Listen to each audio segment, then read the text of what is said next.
Hello, and welcome to the conference, Empowering Future Teachers with eTwinning. Well, the aim of this conference is to provide an overview of the tools, support, and benefits eTwinning offers to future teachers. This conference is organized by the Italian National Support Service in collaboration with the Central Support Service of eTwinning, and of course, with the help of all the other colleagues working for eTwinning in the different European countries.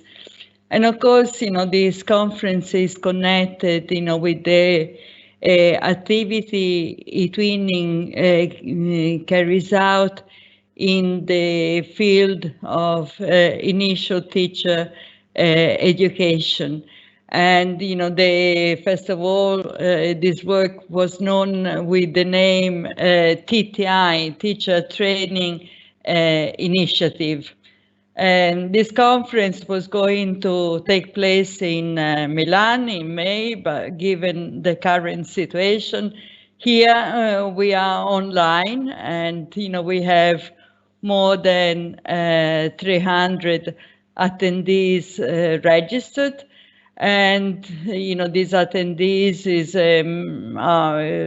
comprise different groups, university teachers, tutors, eTwinning ambassadors, NSS colleagues, students, and they are from all over Europe and beyond. We have also the participation of eTwinning Plus countries, Tunisia, Jordan, Moldova, Azerbaijan. So we are a very big group of people. And the works of this afternoon are being streamed, and if anybody is interested to give this piece of information, the link for following the conference streaming is provided on the eTwinning portal. There you can find the link. I present myself. I am Donatella Nucci, and I coordinate the National Support Service for Italy.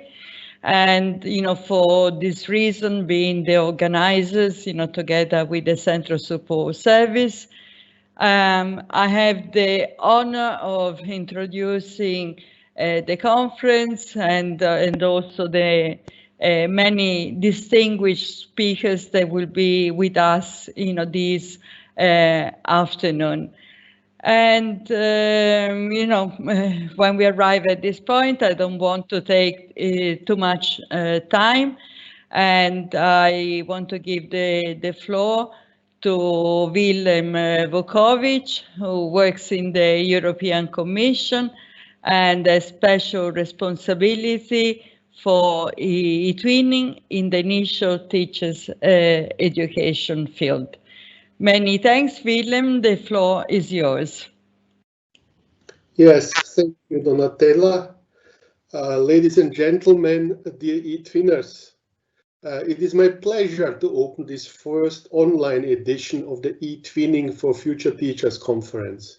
First of all, I would like, of course, thank to the organizers. It is Donatella and her team, and Rute from the Central Support Service and her team, and of course all the others, national support services, who were engaged in organizing this. So thank you very much. I think it is very important to hold such types of event. Moving online is a synonymous with the times we live in. At the beginning of this year, we would never have believed how the world was about to change, how we were about to adapt to a new reality. COVID-19 influenced our lives, the ways we work, how we spend our leisure time. Of course, it affected also the lives of a very large number of teachers, school staff, and pupils. It makes me happy that in the past months, the eTwinning community mobilized to support teachers and their students. eTwinners found their own ways to cope with the crisis by using the platform to adapt or launch new projects, to set up online events, to share and exchange about distance learning methodologies and experiences. eTwinning was helping to ease the burden of the pandemic for its members. This is a strong signal that eTwinning is helpful and meaningful. In spite of the current adverse conditions, everyone did its utmost to adapt and to carry out its work. This goes also for the Commission. I would like to take this opportunity to draw your attention to some recent policy developments at the EU level. A couple of weeks ago, on 13th September, the Commission adopted two important communications. One about the new Digital Education Action Plan and one regarding the European education area. Both initiatives will strengthen the contribution of education and training to the EU recovery from the coronavirus crisis and help to build a green and digital Europe. The new Digital Education Plan sets out our vision for digital education for the next 7 years. With the action plan, we would like to support all levels of education and training in formal and non-formal education to reset for the digital age. The communication of the European education area outlines how cooperation can further enrich the quality, inclusiveness, and digital and green dimension of member states' education system. It shows how together member states can shape a European education area based on freedom for learners and teachers to learn and to work across the continent, and for institutions to freely associate with one another in Europe and beyond. Teachers and educational staff are the central focus of attention in both the new action plan and the European education area. In a few minutes, my colleague Tapio Säävälä will go more in-depth into this matter, notably what's there for teachers in the European education area. Currently, the relaunch of what was formerly called the TTI initiative is in full swing. The new name is eTwinning for Future Teachers. I would like to set out the main arguments for this change. First, the TTI initiative started already in 2012 when our support services from a couple of European countries began to promote eTwinning in teacher education. However, the term initiative marks the start, and after 8 years of existence, it sounds a bit awkward to call it still an initiative. Second, the target of the TTI was from the outset initial teacher education. Training is more a term which is commonly used for continuous education or in-service training, or even more accurate, continuous professional development. Now there is the clear emphasis on initial teacher education, and it is better reflected in the name of this strand. I was referring earlier to the Commission's European Education Area communication. We want to offer collaboration and learning opportunities for initial teacher education, and eTwinning will also contribute to it. Therefore, with regard to terminology, we try to keep consistency. The Commission has big expectations with regard to the work with initial teacher education institutions within eTwinning. eTwinning for Future Teachers is no longer considered as a separate thing, but it must be an integral part of eTwinning. Now only remains me to wish you fruitful discussions and look forward to learning about your outcome of the conference, and can assure you that we will take carefully note of all your ideas. Thank you.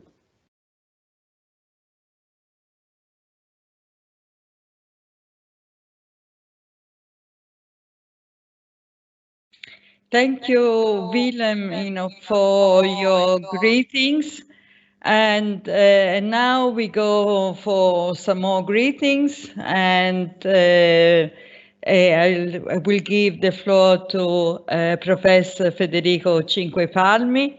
He is the director of the Office for Internationalization, difficult word always to say in English, of higher education at the Ministry for University and Research, and Professor Cinquepalmi is also the liaison, scientific liaison officer of the Italian government with the most relevant organization for the environmental protection and sustainable development.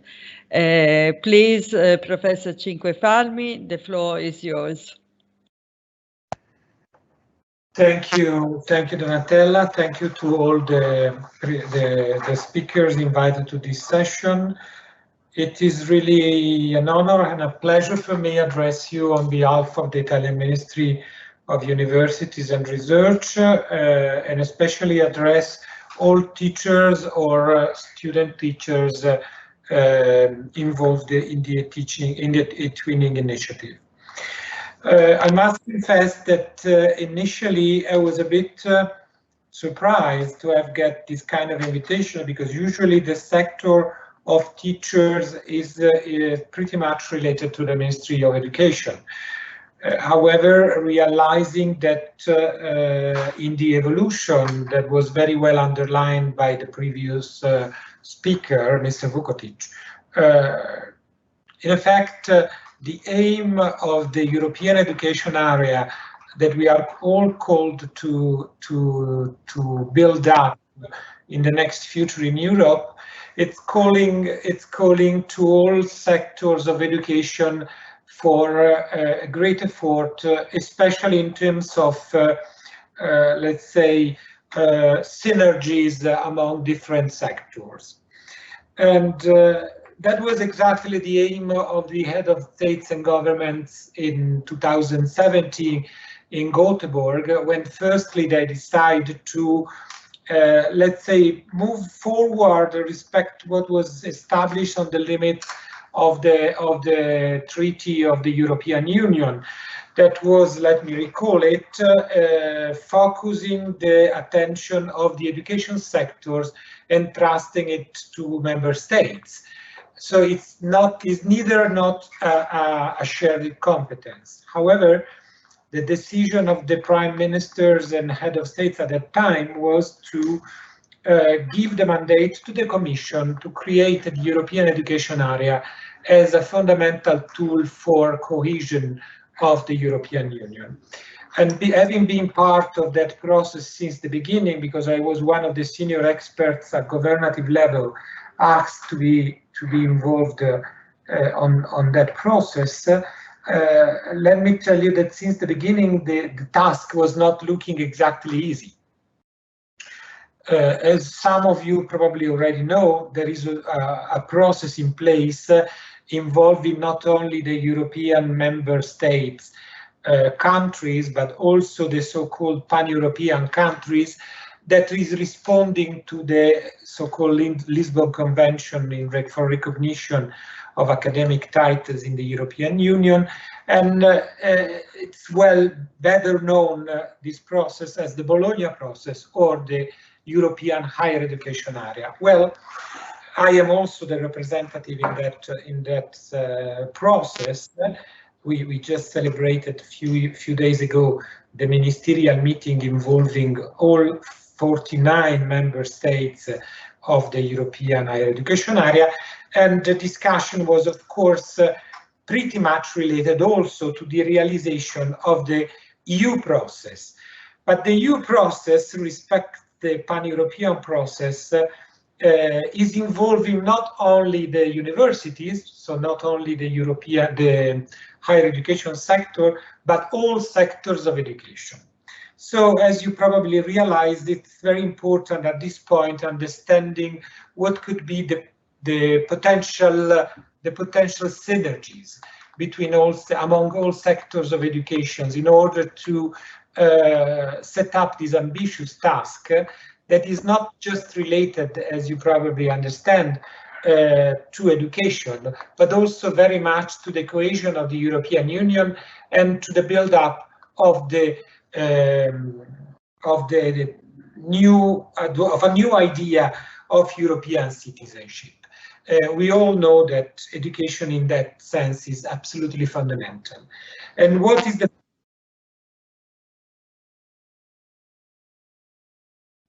using the current systems of preparation for teachers that are the perfect link between the universities, because they come from universities, and the primary and secondary education.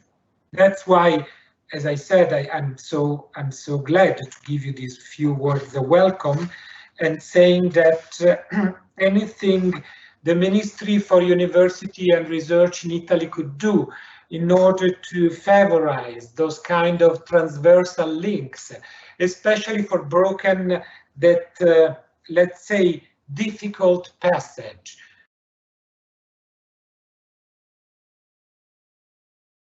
That so many talents see spoiled sometimes because the pupils are not well prepared in order to pass from one compartment to another one.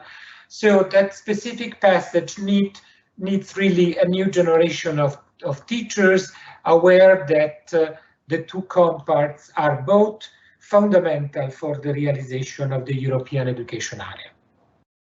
Last but not least, it is important to recall that talking about education in Europe, we're talking about a fundamental tool for Europe itself. And the recent pandemic caused by COVID-19 has clearly showed that there is a need of improving digital competencies, new and advanced technologies, and a new, let's say, approach to pedagogical skills related to the online teaching, or the e-teaching, as we know. This is probably the last hint that I want to leave to you. Working to, despite the linguistic barriers that we know is also a very tricky point that needs to be approached. However, I am confident that this kind of projects will be the right way to approach the matter. The new generation of teachers in the future needs to be properly European, needs to have enjoyed as much as possible the possibility offered by mobility programs of the European Union, needs to be fully skilled and prepared for e-activities, e-teaching essentially, but also e-learning. With those few last words, recalling our duties for the future, I wish you all the best for this online meeting, and I really thank you again for having me invited to this seminar. Thank you so much.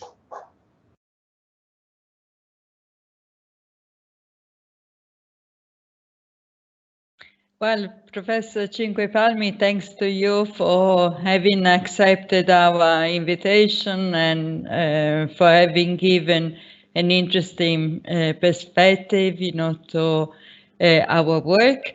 And now time for more greetings, and I'll give the floor to Andrea Bollini, who's in the Italian Ministry of Education, and he has a special responsibility for the school sector in the Erasmus Plus program. Please, Andrea, the floor is yours. Thank you, Donatella, and good afternoon from Italy to everyone. I would like to thank the European Commission, the European Schoolnet, and the Italian National Agency Indire for giving us the opportunity to attend this meeting. The pandemic crisis has affected our daily lives. It has changed how we interact, work, and learn. We are experimenting new models in teaching and learning strategies for teachers, schools and institutions. Resilience, collaboration, cooperation have been the key words in every educational aspect. In Italy, we have experienced the largest digital learning laboratory in the history of our country. And the eTwinning platform has helped us to make it. eTwinning has become an important resource in contrasting the sense of isolation provoked by quarantine and connecting students and teachers beyond the walls of their homes. As for eTwinning network, Italy takes the number of registered schools, which is about 88,000 participants.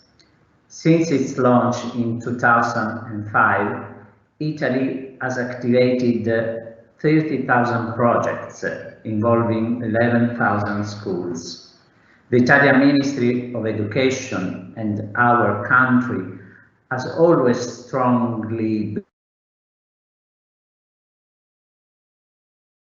of cooperation. We believe that eTwinning is one of the pillars to implement the European Education Area, the European Action Plan for Digital Education, and the next Erasmus program. Strengthening the initial training of teachers with the use of this tool is essential to consolidate teaching and learning skills in digital, international, transnational, and innovative dimensions. The digital transition of the schools can be achieved with a strong investment in teacher training on digital skills and innovative teaching methodologies. The conference program demonstrates how eTwinning has become a strategic platform for learning all over Europe and beyond. Today, eTwinning can support school innovation thanks to a mutual learning community that also implements an innovative model for initial and in-service training of teachers.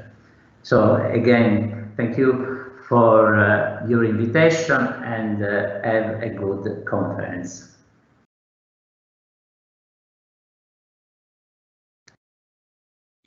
Thanks again, Andrea, for participating in this conference, and for your kind words, towards our participation in eTwinning. And now another greeting from Elisabetta Nigris. She's from the University Bicocca in Milan, and but she's also the president of the National Coordination Committee of degree courses for the science of primary education. The floor is yours, Elisabetta. Thank you. Thank you, Donatella, and I thank all those who organized this great event for the invitation. I'm very happy to bring the greetings of the National Coordination of Primary Teacher Education Programs. Also taking into account that Italy is one of the most active countries in eTwinning, with a very strong, enthusiastic teachers' participation, and that at this time, most of the university involved in the education of primary teachers are already involved in eTwinning or are about to do so. Since 2019, the integration of eTwinning in the initial teacher education is officially part of the eTwinning work plan.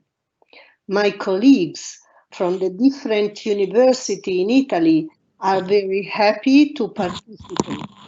to this program, and they believe that it could be valuable for our future teachers to be involved in it. I'm very glad myself to see that eTwinning programs is becoming an important part of the teacher-students curriculum. The primary teachers education program is wide and intense, but I think that the eTwinning program can represent a highlight for the teachers' professional training program, enhancing teachers' collaboration among peers, either among future teachers or in-service teachers. In the eTwinning platform, teachers and headmasters can meet, exchange practices and ideas, learn from each other according to their professional interest and personal attitudes.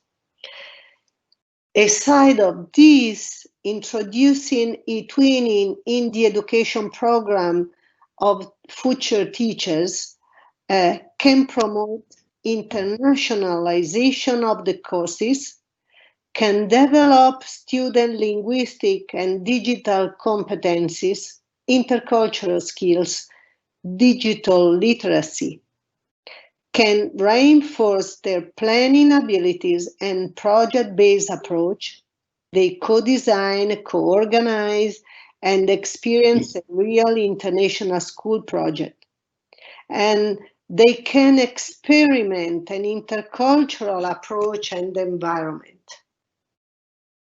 I don't want to take more time because I want to leave all the possible time to the contribution of this first day.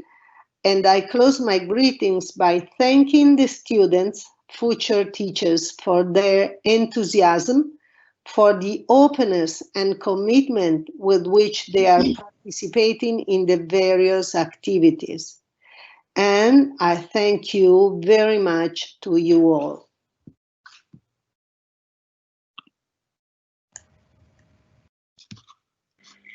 Many thanks, Elisabetta, and also, seeing the role you represent in Italy has been very good, to have you here. But let's carry on, and it's the turn, to give the floor to Tapio. I don't know whether Säävälä or Säävälä. I'm not quite sure of the Finnish pronunciation of the name. Tapio can count on a background of practical experience of teaching and leadership, and now he works in the European Commission, and he works exactly on policy, on teacher and school leadership development. I forgot to tell you that you can always put question in the question and answer section of the portal, and well, we promise to answer your questions, although it depends how many there are, whether we will be able to answer to all of them. But without delay, I give the floor to Tapio, and thanks very much. Thank you, Donatella. I hope that you can see my slides and hear my voice. Yes, I can see the slide. Thank you very much. So perhaps I start by, first of all, thanking by the previous speakers, because they really set very nicely the scene for the current situation, which is indeed that the role of education and training in the EU and in the EU policies is extremely high and well recognized. Another remark for the start I would like to make is indeed to congratulate Italy for participating so actively in eTwinning and taking all the benefits of it.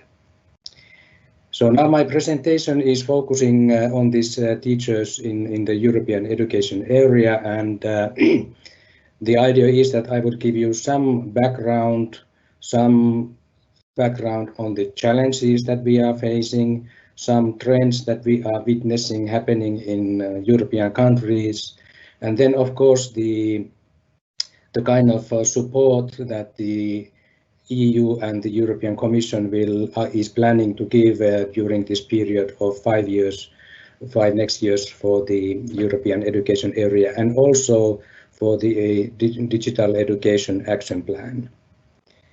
So as you can see in the slide, the achieving the European education area is quite broad. It is quite comprehensive.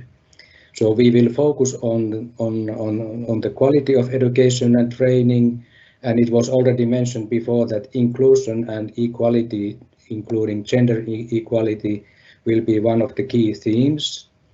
We all know that we are in the green and digital transitions, and of course these are big challenges, not only for economies and societies as a whole, but of course for the education systems at the core of economies and societies.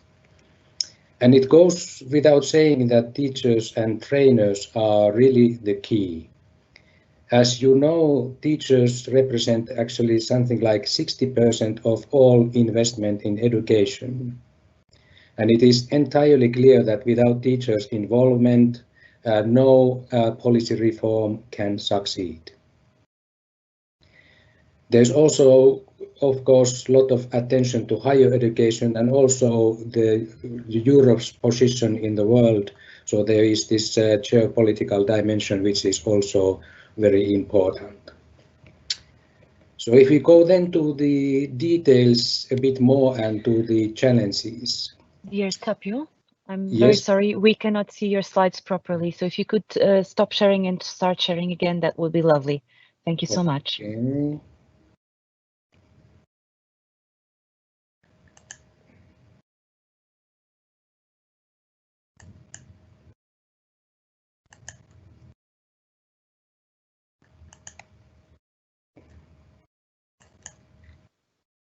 Yes, now looking great. Thank you. Okay, fine. So I need to do still one trick in order to move them.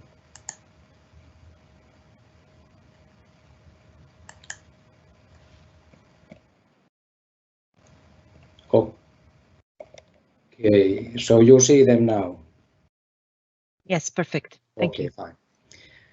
So let's start on the shortages of teachers. So it is quite well documented by the OECD Tally survey and the European reports that something like 25% of principals report shortages of teachers, qualified teachers. Very often they are in the areas like STEM or languages. But what is also quite worryingly the fact that there are shortages of teachers to teach students with special needs, students in multicultural and multilingual settings, and also students from socioeconomically disadvantaged homes. And if we have shortages of teachers in these areas, you can imagine what it means for inclusion and what it means for our societies. There's also quite interesting fact that over 40% of lower secondary teachers in Europe are over 50. We cannot avoid aging, none of us, but there will be big waves of retirements in the coming years, in the coming decades. So of course this means that we should be able to recruit, attract more young people in the profession. In some countries there are also indeed some high rates of dropouts. So those teachers that have chosen the profession are not staying there. So that is also a big issue in many countries. Then again, I mean, the big challenge is this image of the profession. And now if you look at this figure that only 1 in 5 or 20% approximately of lower secondary teachers think that their profession is valued by the society, and this declines with the years in the profession. So if this is the image of those teachers that are already in the profession, what is the message then to those that we should attract to the profession? It is a well-known fact also that there's quite a drastic gender imbalance in education, and especially, you know, in primary and secondary level education, let alone pre-primary and early childhood education and care. But what is also quite promising in a sense is that teachers do take part in further learning, in continuing professional development in general, but the Tally survey then reveals some facts that there should be more training, or let's say learning opportunities to learn to teach students with special needs.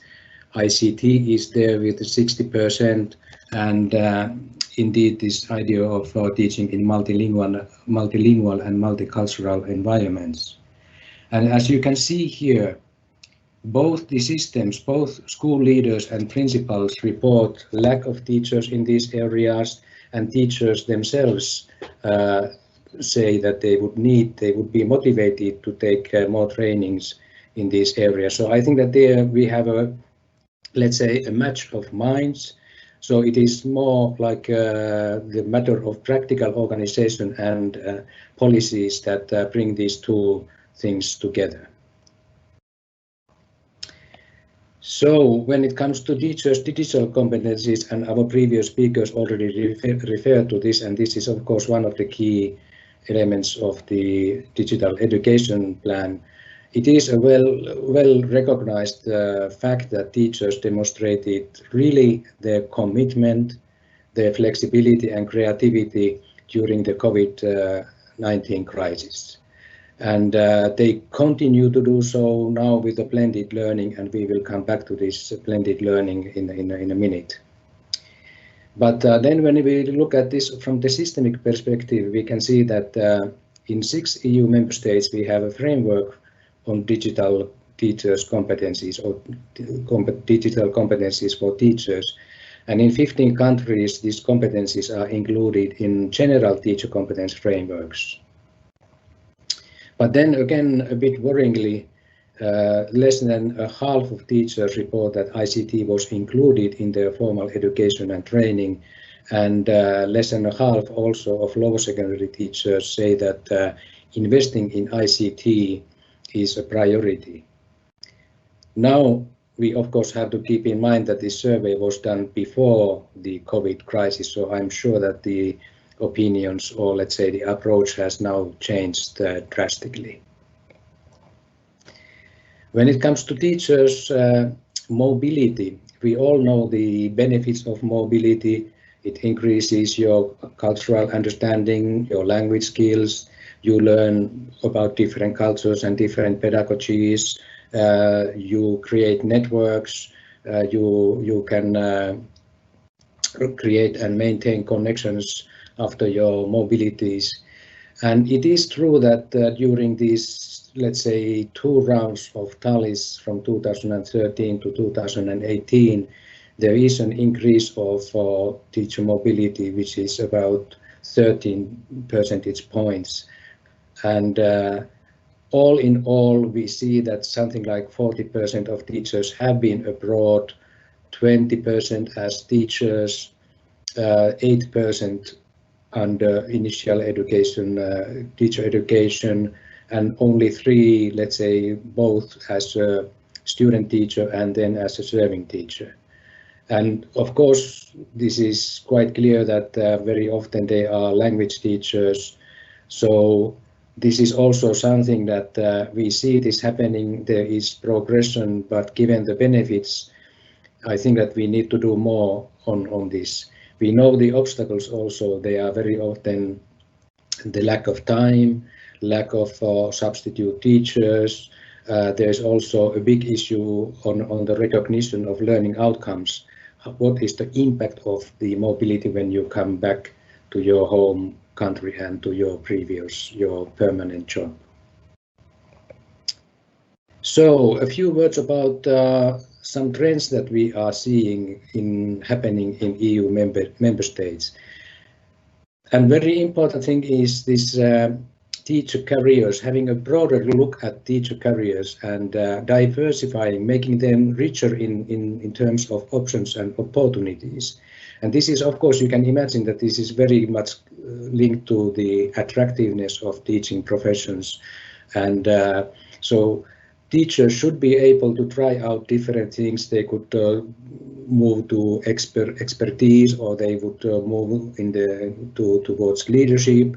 They could do different things. So having a kind of, let's say, framework that enables teachers to plan their careers and have, let's say, more opportunities instead of one big long road towards the to retirement.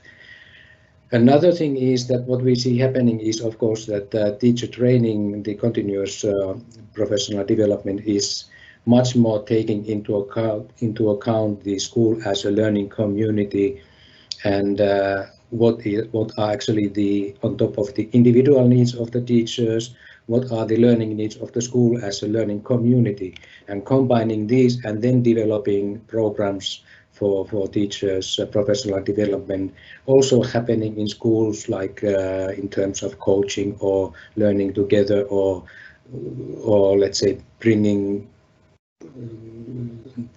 schools together in the region, or using eTwinning and these kind of things for professional development.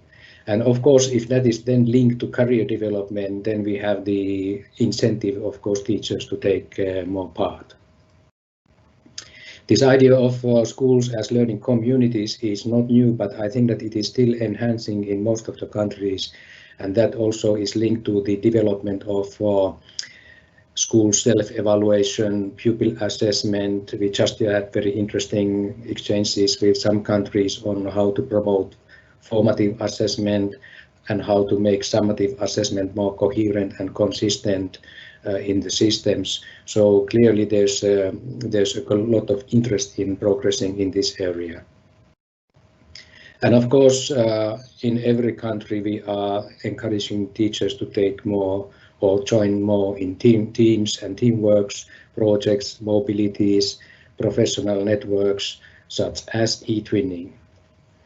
And then there is this quite topical issue about blended learning, and I think that this is quite challenging at the moment, or for many countries. We had this emergency distance learning period where teachers and students and learners were forced to go to distance learning, and now we are more or less back in schools, but then we still have issues on safety and sanitation. So in many cases it is a bit of blended at the moment, hybrid model combining distance and on-site learning in schools. And the big question is that, okay, what is then the impact of this new situation, and how can we then support teachers and schools to cope with this? We see that the school leaders' role is, of course, to create yet another vision for this type of blended learning, coordinate it, make sure that teachers have the competencies and support teachers' competence development, to use digital tools and to understand the curriculum in a way that they can then identify those tasks that are better to be learned in school and what can be then learned in a distance learning model, and organize this whole package again. It also include, or let's say develop the communication with the families, etc., etc. But also for teachers, I think that this means quite a lot of new competencies, but more probably a kind of teacher leadership, more autonomy in terms of planning, collaboration. Big thing is to embed assessment in this blended learning, and indeed also make sure that schools will stay as warm, respectful, social, communities where people feel safe and where they get feedback, formative feedback and feed forward, so that the social task of the school will stay. During the crisis, we had a lot of issues with vulnerable learners, and this is of course something now that when we are in a blended mode, this is something that we can probably better take into account altogether. So these were a bit of the challenges and trends that I wanted to highlight in this short introduction. And now when we come to what the European education area wants to do with these, first of all, I apologize, there's a very long visionary sentence here in the slide, which means that the European education area will build on competent and motivated teachers and trainers who benefit from a seamless continuum of high-quality initial education, effective induction, and to-the-point professional development opportunities throughout their careers. And this we want also to include taking part in professional networks, be they national, be they European, be they eTwinning, etc., and also enhance the mobility abroad. And some of the actions that we are planning to do is indeed, I mentioned already, this diversity of careers. So we are working with member states experts, to create a kind of frameworks that help then member states develop in this area. And indeed, we want to have mobility as an integral part of both initial and continuing teacher education, and we want also to increase the number of mobilities, be they now virtual, blended, or physical mobilities. We also want to, we are proposing to set up Erasmus Teacher Academies. I will come back to that in a second. And we also plan to establish a European Innovative Teaching Award, and this is again linked to the attractiveness and appreciation of the profession.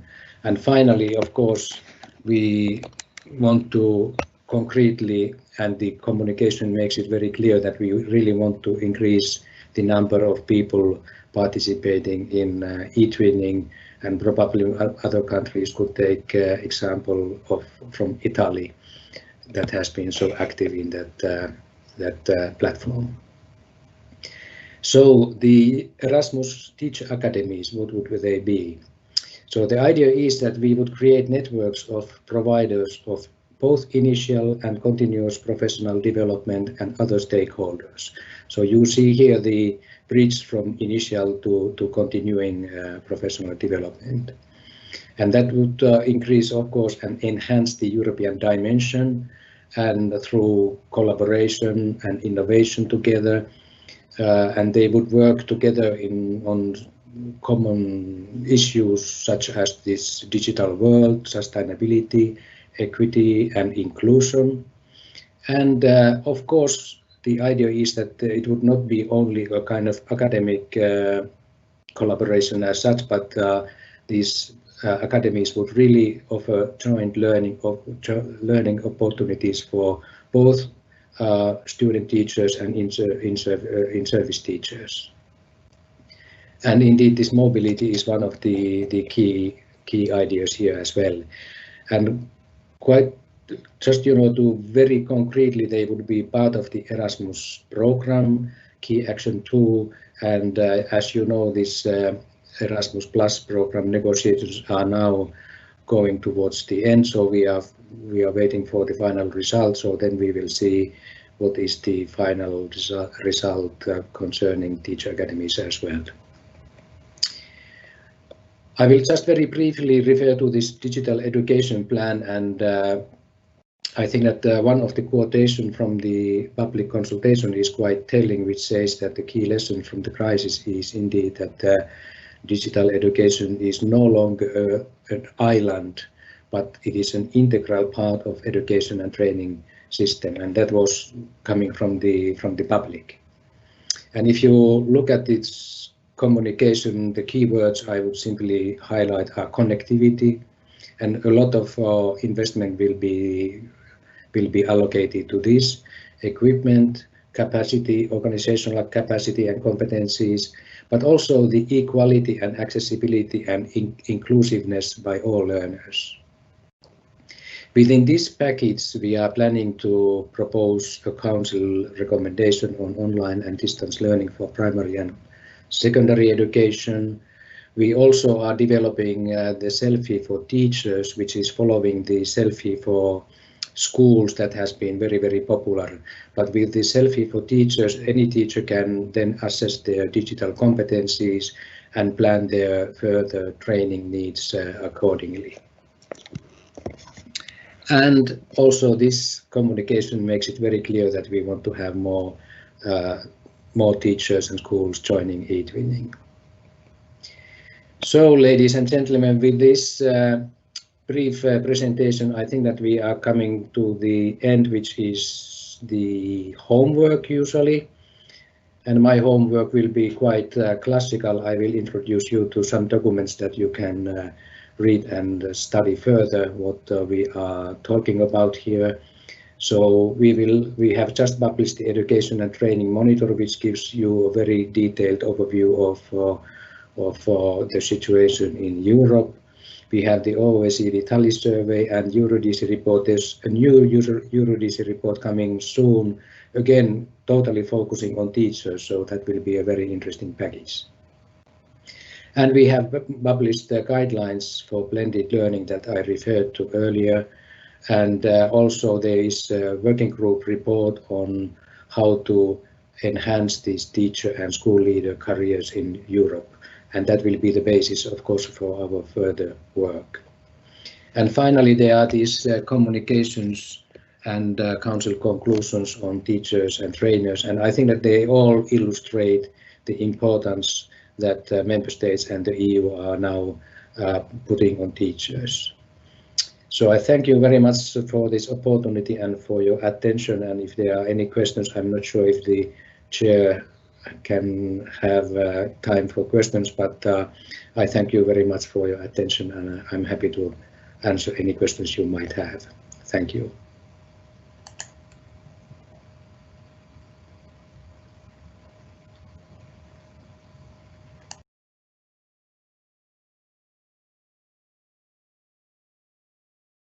Well, thanks, Tapio, for your comprehensive, presentation. In effect, there is one question from the audience, and it regards gender balance. The participant, Anne, is asking, are there any country that has a balance in the EU? Or is generally a challenge in all EU countries, and then she continues, let alone outside the EU? Yes, many thanks for this question. It's a bit tricky one because I don't recall, but that's why I actually had those all the documents in my last slide. Generally speaking, this is a trend in all European countries, but I think that what we need to do is to study more on the details. Of course, it is the female dominance is on the early childhood, primary, lower secondary, and then when it comes to universities, there the issue is actually that men are actually occupying the let's say the positions of deans and principals and etc. The more leadership positions are then occupied by men mainly. So this is a constant debate, and I think that there's quite a lot of work to be done in order to get this done. And I'm sorry that I don't have exactly the numbers now in mind. But thank you, a very good point.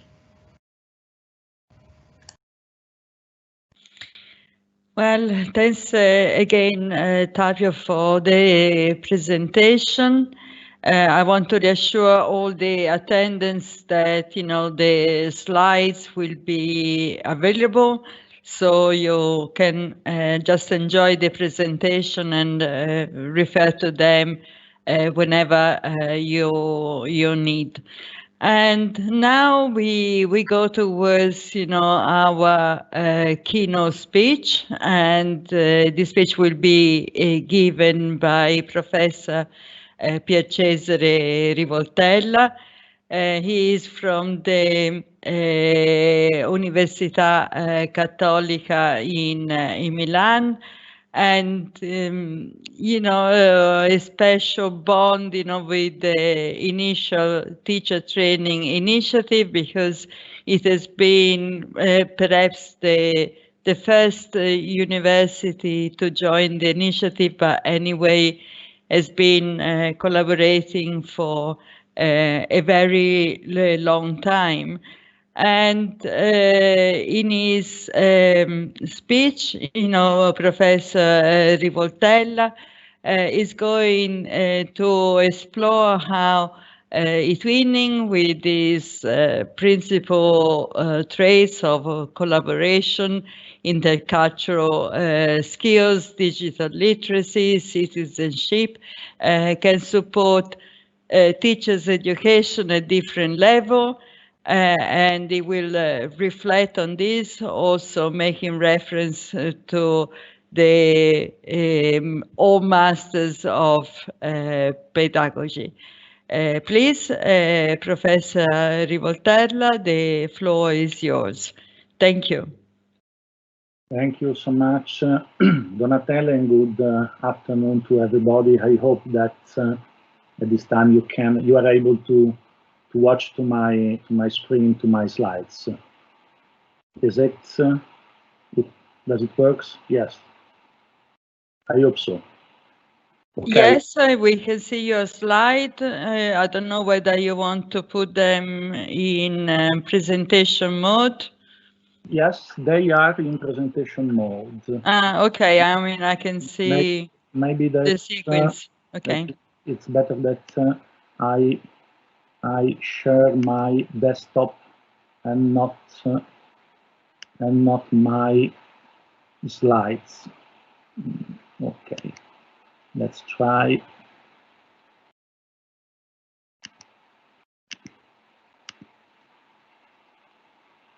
Now it's better. You are able to. Yes, now is better. It's clearer. Thank you. Okay, thank you so much. Thank you so much for this kind invitation. And the aim of my short speech is to try to imagine a dialogue between the past and the present, between a master of the past and what he has to teach us about teacher training and eTwinning in teacher training today. This master is Célestine Freinet, one of the main exponents of the New Schools movement. This is the name that pedagogical activism takes, since it's not made by academic pedagogists. The only academic pedagogist in this movement was Dewey. Freinet is indeed a pioneer.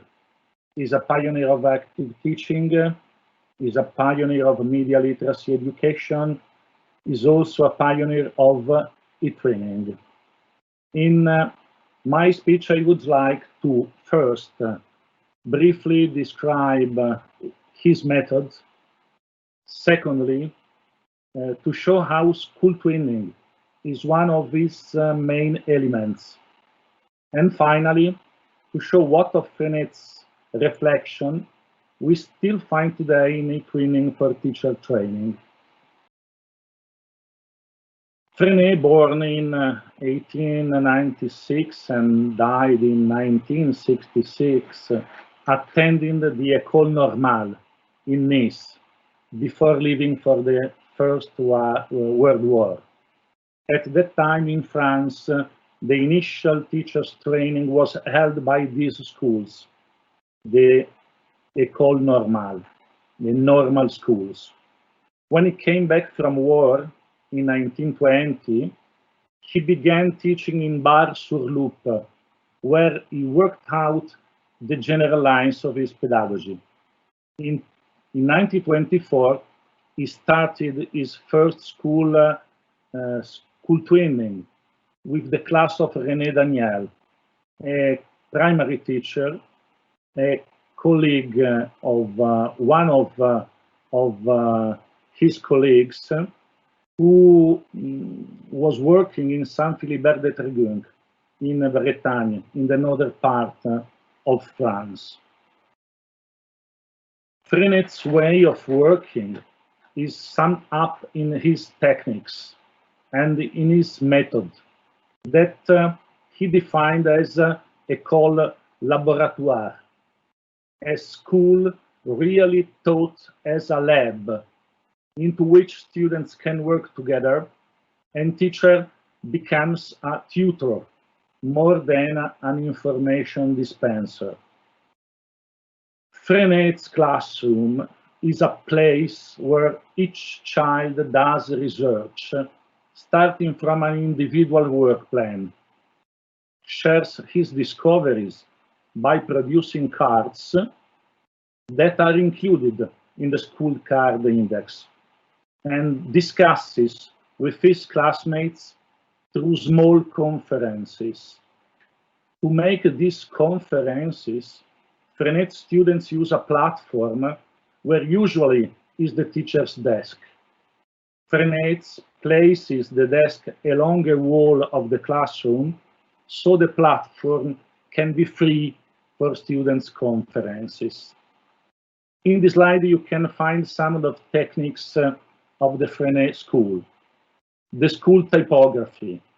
Frenet and his children print text in the classroom. The walking lesson. After they have learned to use typography, they need something to print. So Frenet begins to take children out of the classroom. The walking lesson aims to make possible that children meet life and find ideas to write about when they observed and discovered. Then the free text. When pupils come back to the classroom, they write about what they have observed. Collaborative writing. Students select the text to work on, and then they work on it in a collaborative way to correct it, to integrate it, to give it a definitive form.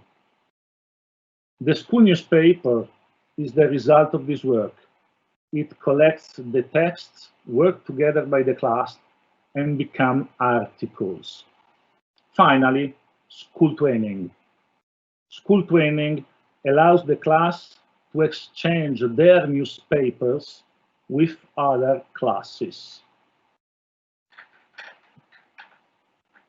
Frenet writes in the book My Techniques, published after his death in 1967.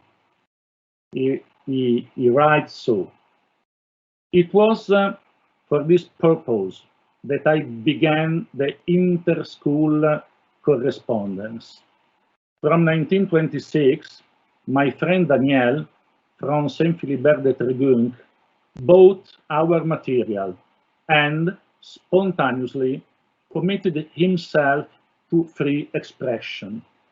Thus began our school twinning. We printed 25 additional copies of each text. We sent them every 2 days to Saint-Philibert, receiving in exchange with the same regularity the 25 printed copies of their classes.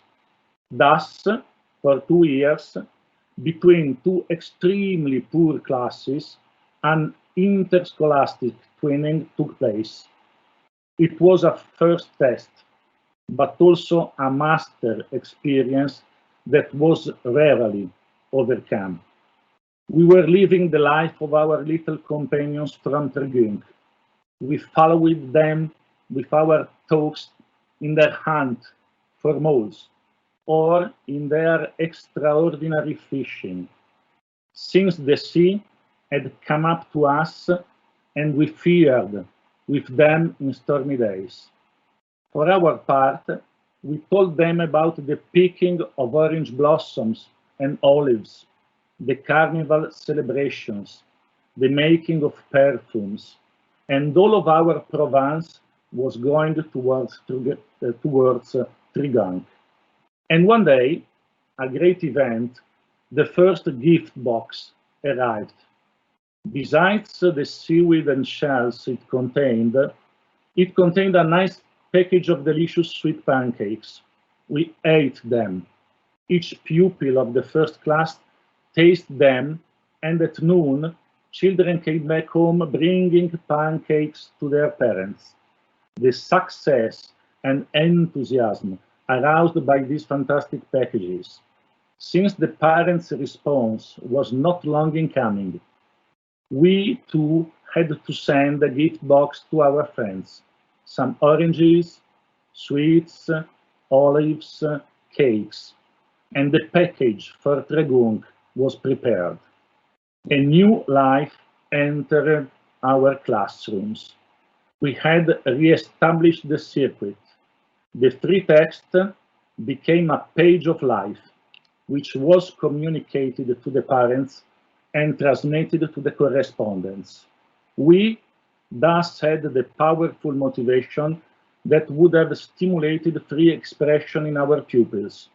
In this way, we arrived at the definite foundations of our pedagogy. By re-establishing the circuits of life and motivating work, we go beyond school to reach another ideal form of activity, which enriches and restores balance, so as to prepare true culture. How does school twinning take place in Frenet's experience? He formed groups of 4, 6, or 8 classes. Each class has the chance to take part in several groups. Once a month, the school newspaper, the newspaper that each class have prepared, is sent from each single class to all the schools in their group. A more frequent correspondence, a more frequent class twinning is established with a school in the group to which each class belongs. Each class is equipped with a book of life in which it notes everything that happens and records the exchanges. The teachers reads aloud what comes from the twin class. All the children comment about what he reads. Last, the classes periodically exchange personal and community gift boxes. They contain products and artifacts of material life. Today, twinning, I think, is the evolution of this Frenet's idea. Digital technologies add some new potential to the idea. The contraction of spaces and the extension of school twinning to geographically more distant contexts. The speed of communication is sure another difference. The personalization of the interaction through instant messaging.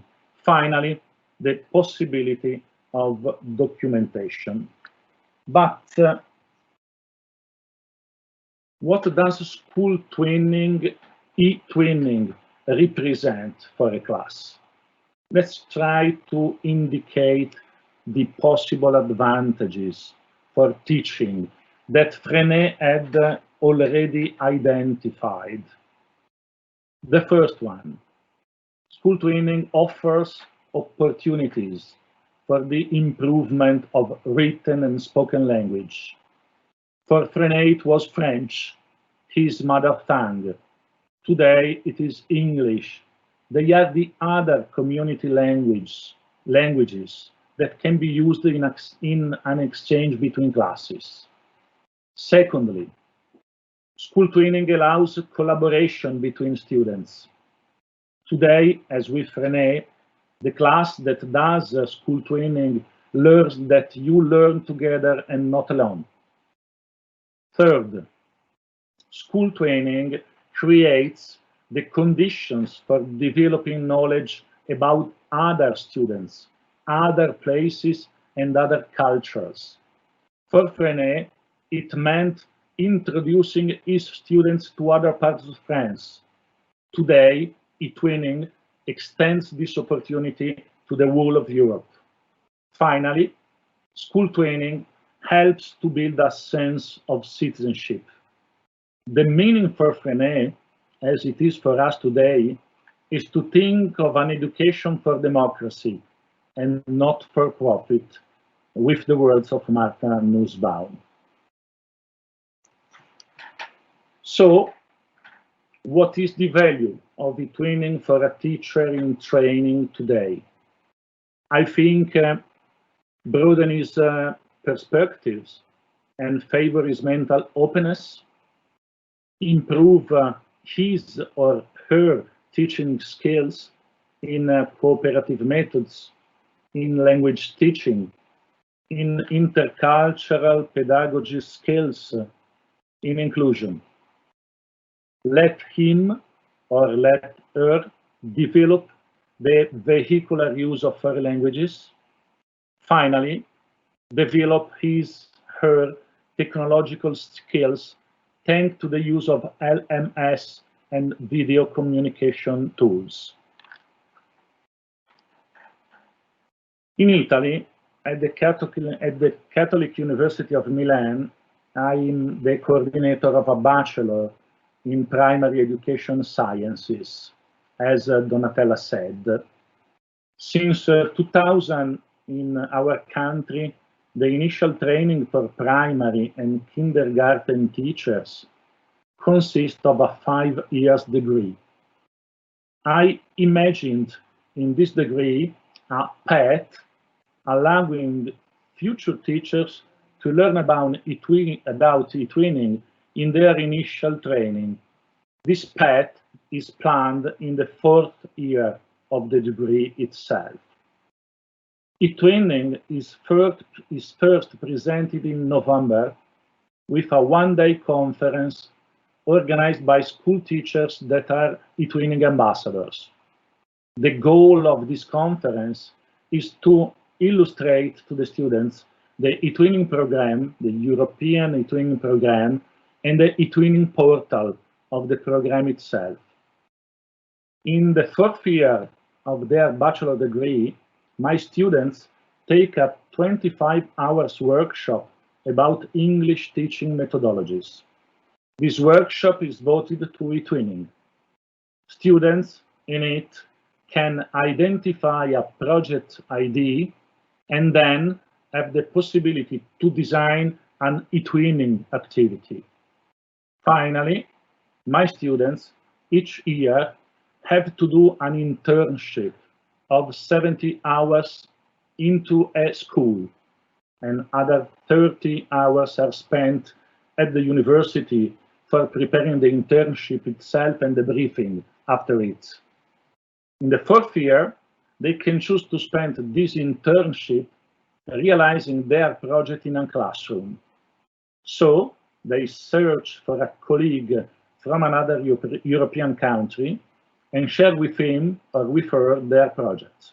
Then each of them search for a school into which they can do their internship. The Italian school works together with the other country schools, and so do the students. A good part of these projects become the case study of the final dissertation of my students. The results are very interesting, and the experience has now become a fixed appointment in the curriculum. Frenet wrote in 1949 on the pages of the journal L'Éducateur, "You have to practice school training, which totally changes the atmosphere of the class. You will then see your students enthusiastic to write, to improve their newspaper, to pursue their inquiries, to make their cooperative life, to find the funds that will allow them at the end of the year to visit their correspondents. Then your schoolwork will be motivated.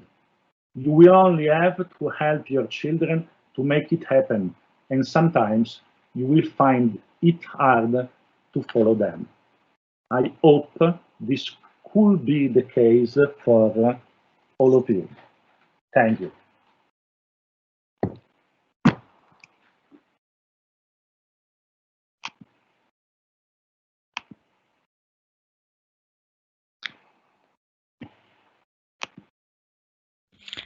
Thank you, Professor, for the really inspiring presentation. The audience appreciated a lot your presentation, and also, I think, more in general, Frenet pedagogy, and it's amazing, you know, how Frenet Laboratoire remind us really closely of what's happening in eTwinning nowadays. You know, the task sort of based on reality and, you know, practical, putting in place practical skills, teamwork, and so on. In the question and answer, there was a provoking question, you know, asking how did parents react in Frenet time? Did they appreciate his methods, or even then, you know, they were a bit critical about his lessons? Thank you very much for this question. It's clear that the parents, first of all, was really astonished, because it was not so common to work in the schools and to work together with children and take children and bring them outside school and make possible that children can exchange experiences and gifts with other children. So in the first times, parents was really surprised, but then they understood and became really good partners of Frenet and his extraordinary school idea.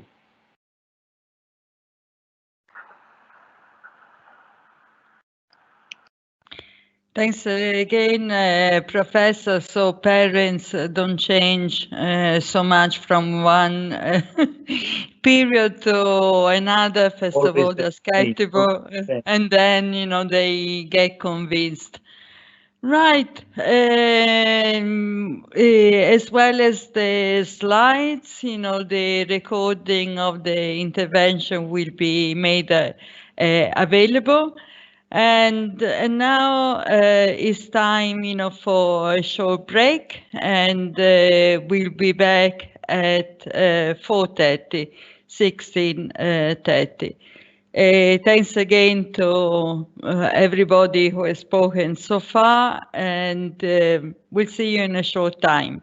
Thank you.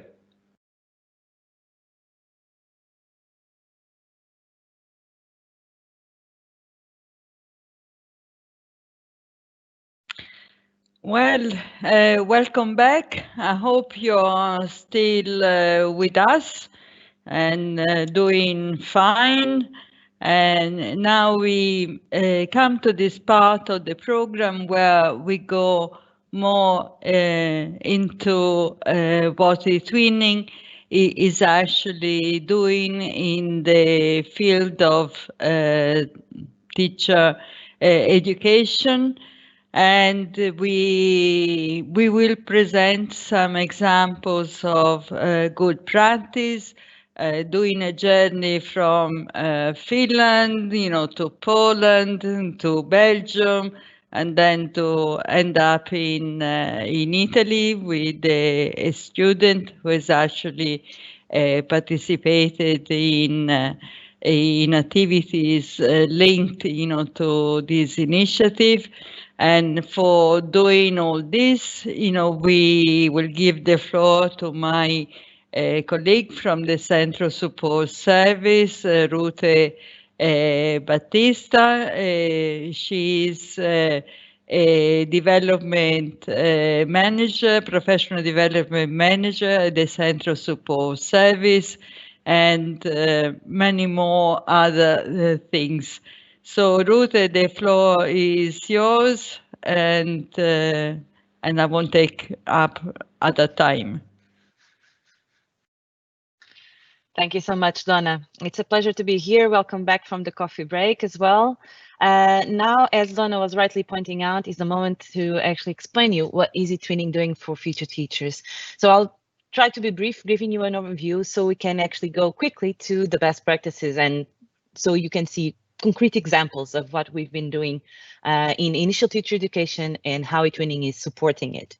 So I would like to give you just a quick introduction, and maybe some of you that are actually attending this conference are new to eTwinning or didn't register yet, but eTwinning is a professional community of teachers, and it's been there for 15 years.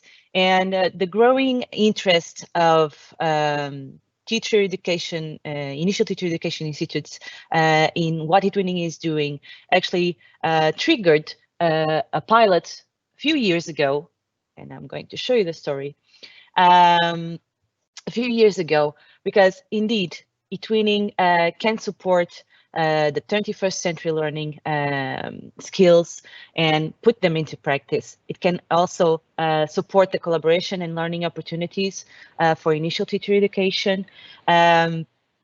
It supports project-based learning, international experience, and therefore it is aligned to the priority of digital citizenship.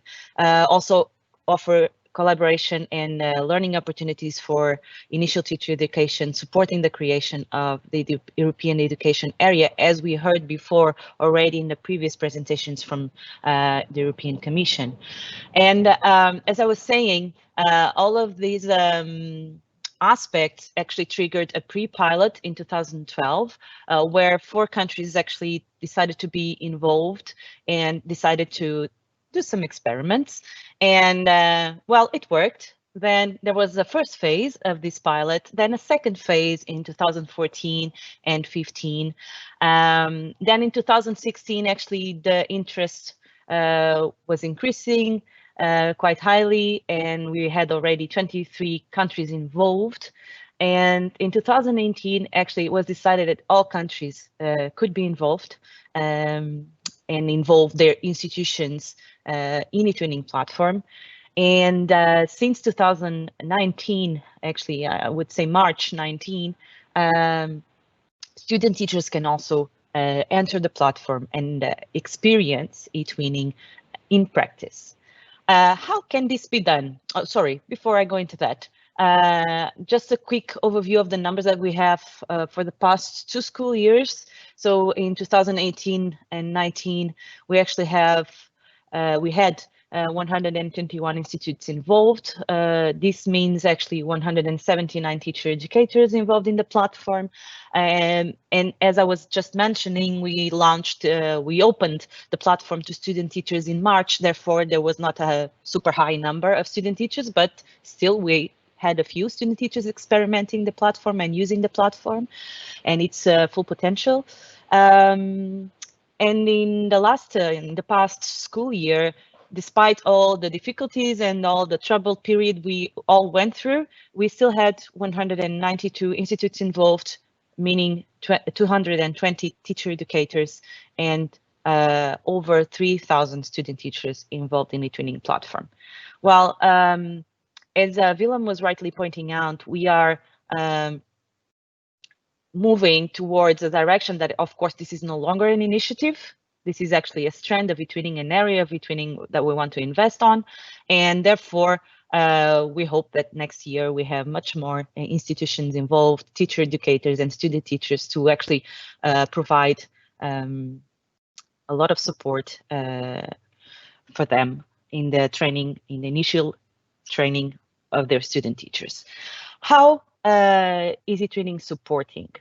Well, the integration of eTwinning in initial teacher education contributes to the development of several skills, and we do that through promoting two activities mainly.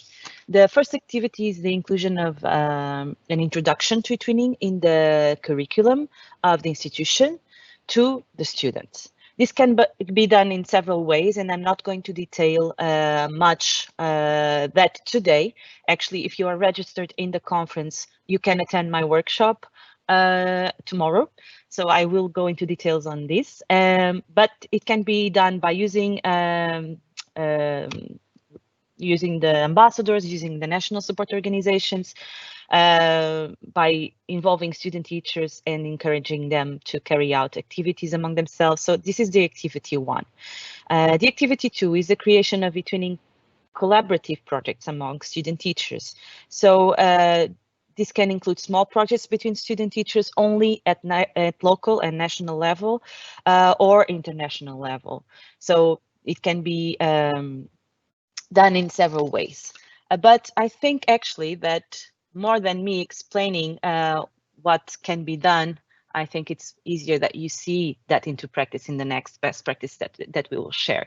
The most important thing that I would like to say, and the point that I want to make here, is that if you are an institution, teacher training institution, initial teacher training institution here today that is not registered yet in eTwinning, or you are just giving the first steps in eTwinning, don't forget that everything is actually based on a relationship with your national support organization. Therefore, you need to contact them, ask for support, ask them to train you, to organize some training sessions, some clarification sessions, ask for support for your national support organization. If you don't know how to contact them, well, you can go to the eTwinning portal and go select your country, and you will find the contacts for your country. Then also be proactive, propose activities, commit with a plan, and involve your student teachers if possible, of course. Since, well, given that eTwinning is actually based on teamwork, project-based learning, it's also very important that you try to involve your colleagues in your institution as much as possible, and therefore creating relationship at several levels with the national support organization, with your student teachers, and also with your colleagues in the institution. As I was saying, the most important aspect is that there's already some practices and nice practices on the field, and today we actually have 4 to introduce you. The first one that we will hear will be experiences from the University of Eastern Finland, by Ritva, Kantelinen. I hope I'm pronouncing it correctly. Then the second experience will be eTwinning at Gdansk University, where we started where we are now and where we're heading, by Magdalena.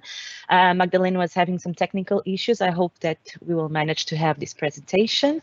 Then the third presentation will be integrating eTwinning through project-based learning in the education department by University of Howest in Bruges, and Frederik will be presenting this to us. And then the last but not the least, we will have a student teacher, Chiara Felici, talking about eTwinning for future teachers training, the experience of a student teacher of the University of Florence. And therefore, with no further ado, I will now actually stop sharing my screen so I can give the floor to Ritva. Hello, Ritva. How are you this afternoon? Hello. I'm fine and really Good. anxious to see these 3 coming days which we are having ahead. Good. The floor is yours, Ritva. Thanks for sharing your experience with us.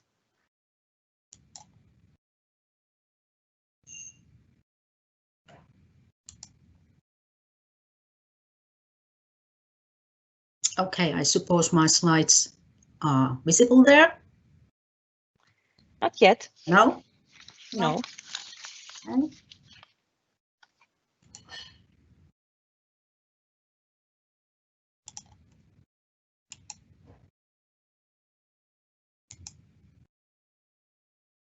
Now? Yes. Yes. Now, yes. Okay, so first of all, greetings from the very eastern part of Finland, Joensuu. Just a second.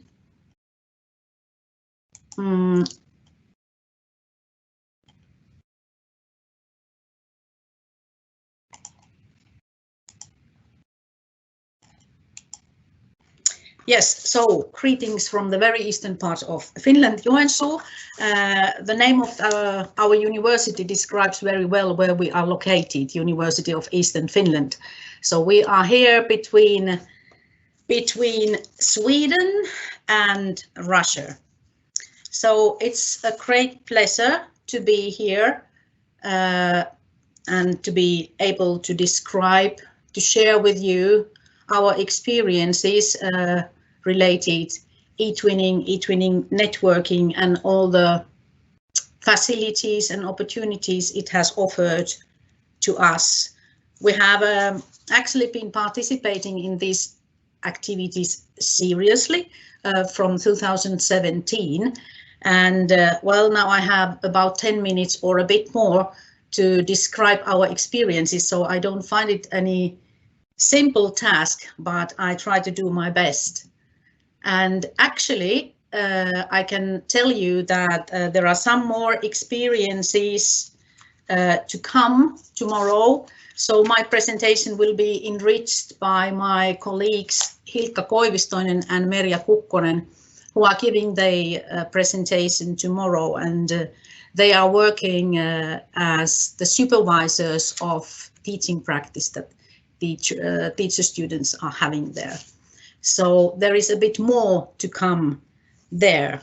So for those who are going to that workshop tomorrow, so you hear more about us.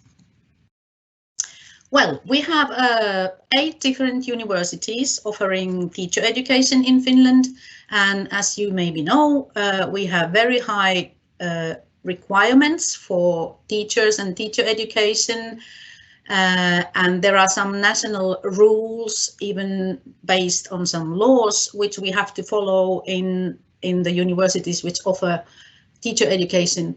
But in general, we have a lot of freedom, and for example, we can decide how we implement the studies, the education that is required for teachers.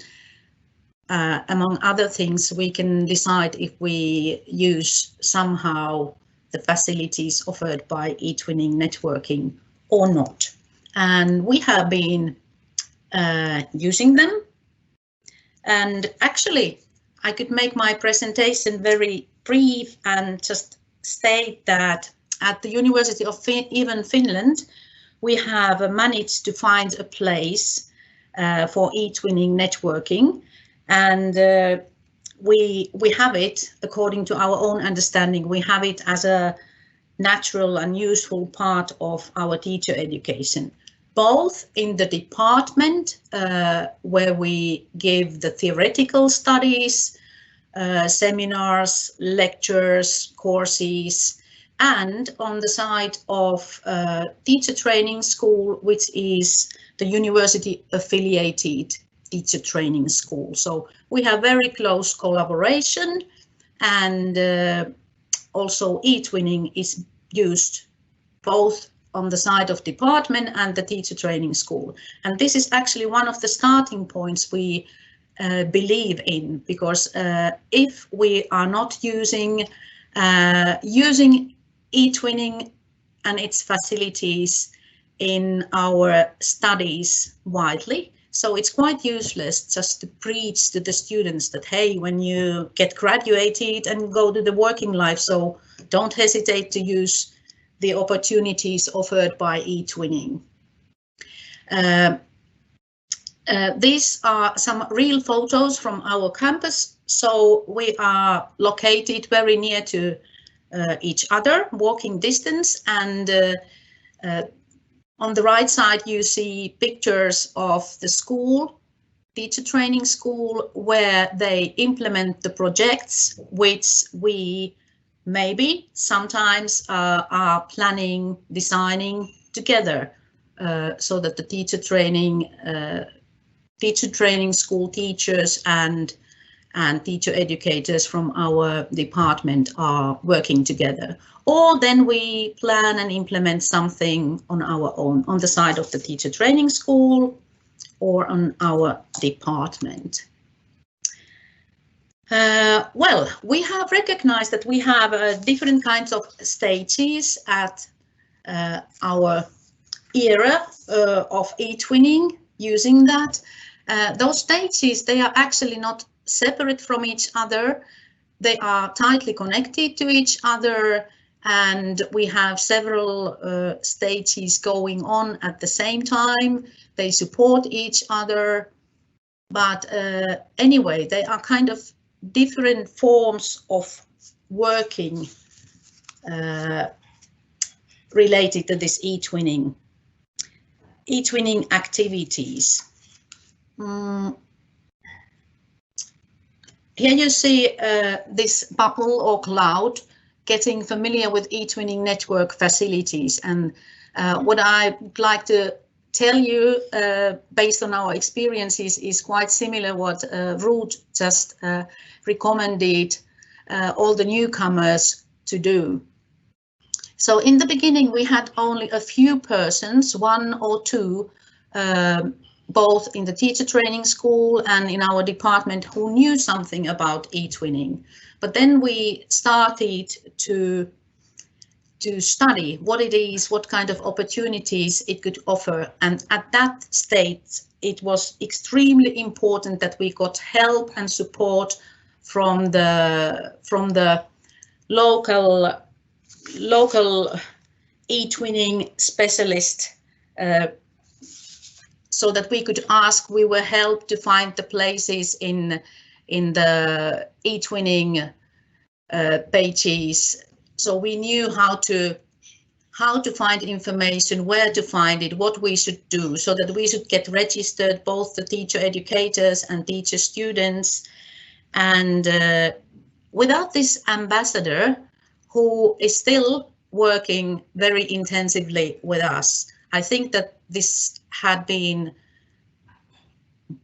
much more difficult, and maybe so difficult and complicated that we had not been willing to continue with eTwinning experiences like we have done now.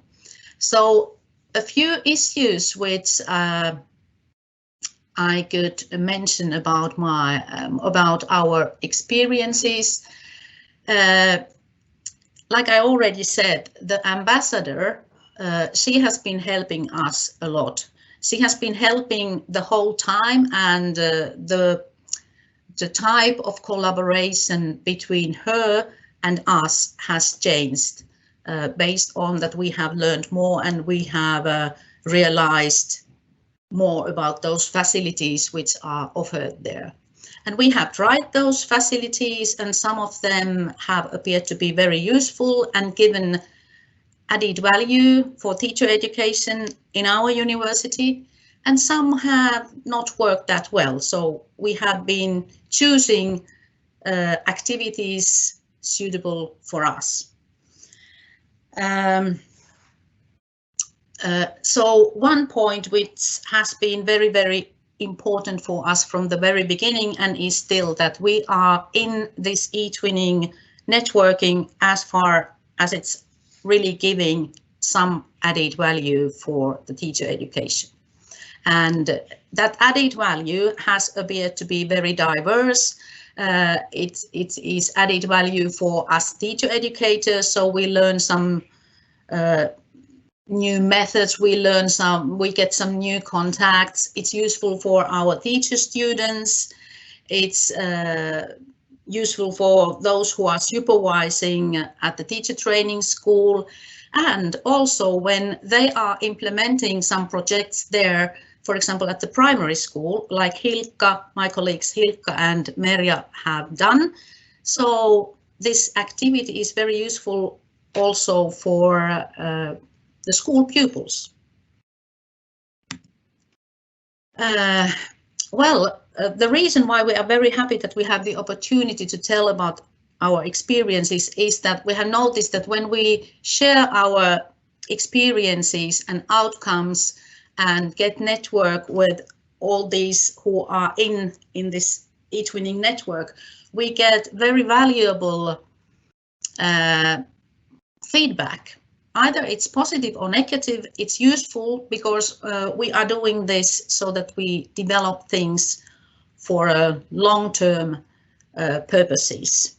So related to this, the red background there is a wish towards each of you that if you have something to comment on, so please don't hesitate to do that. In these slides, you will find my email address and my colleagues' email addresses.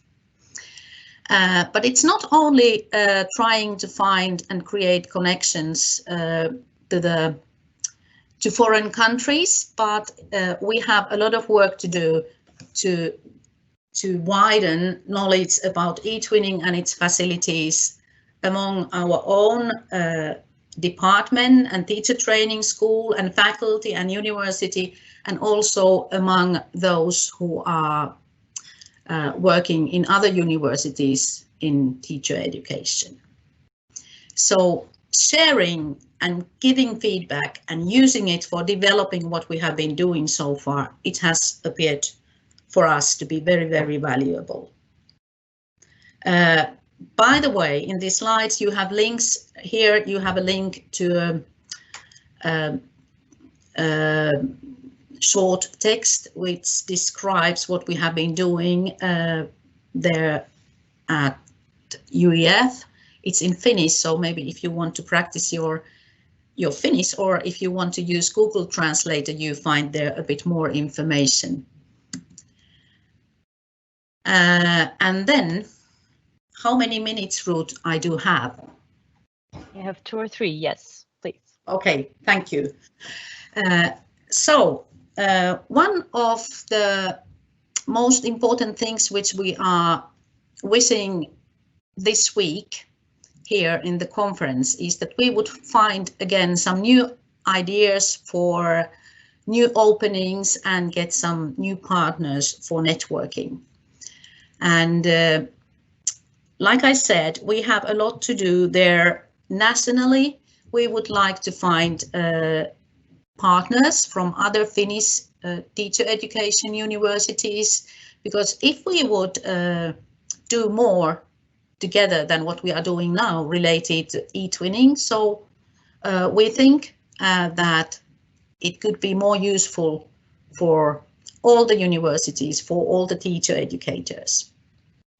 And then what has been very good experience for us at UEF, we have been telling the message about eTwinning and its opportunities, not only for the Finnish students, and now I mean students who are studying to become students, class teacher students, subject teacher students in different subjects we are having at school, and special education teachers, study counselors.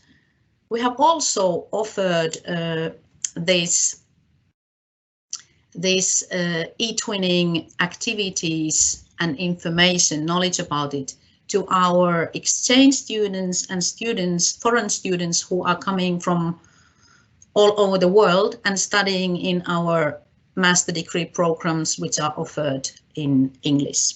So, for example, at the moment, we have one of our master degree programs offered in English is we call it eLake. It's early language education for intercultural communication.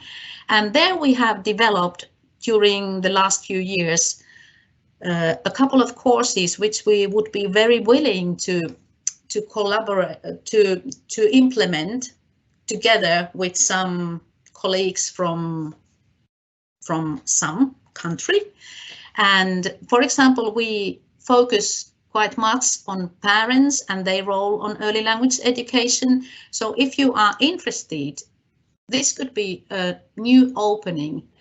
Well, we know all what this spring and summer has caused the collaboration opportunities, but let's not that be any obstacle.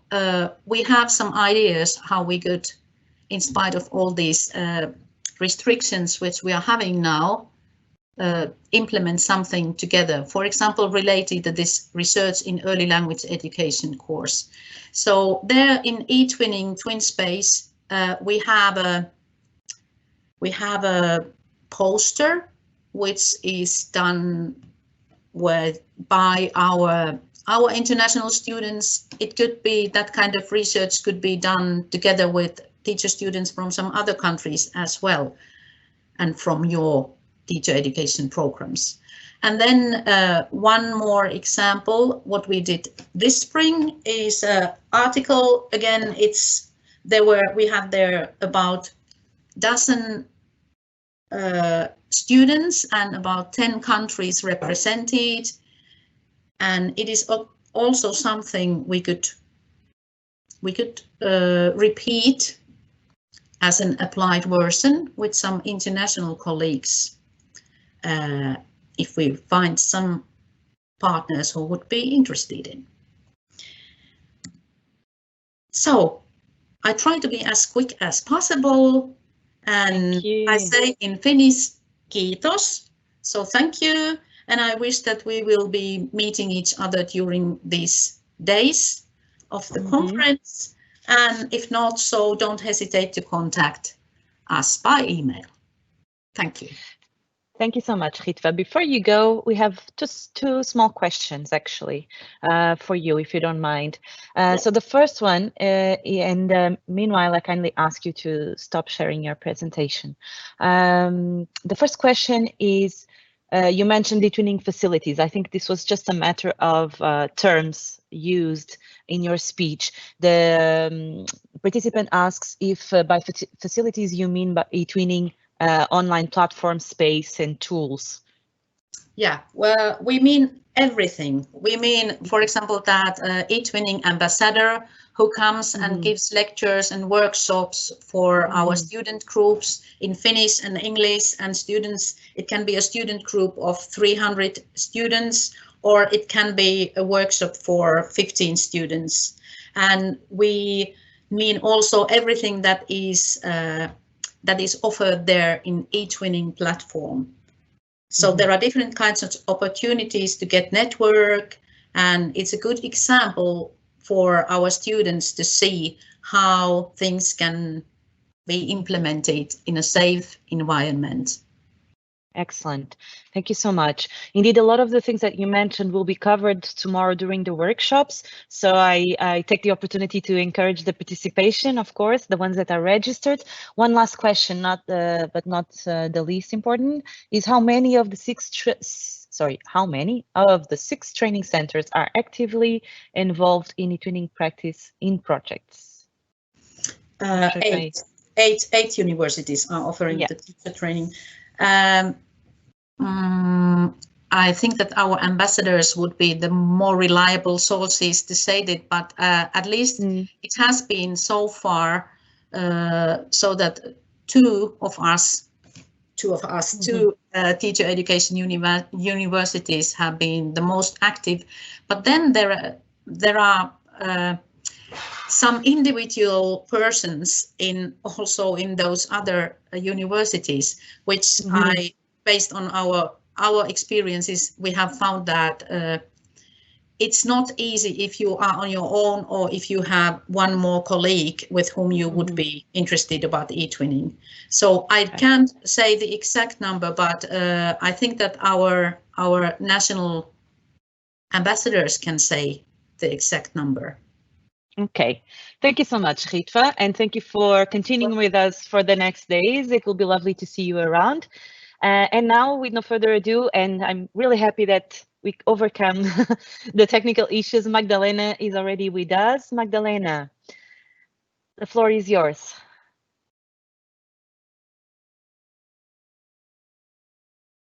Hello, everybody. I need to share Hello. my screen again.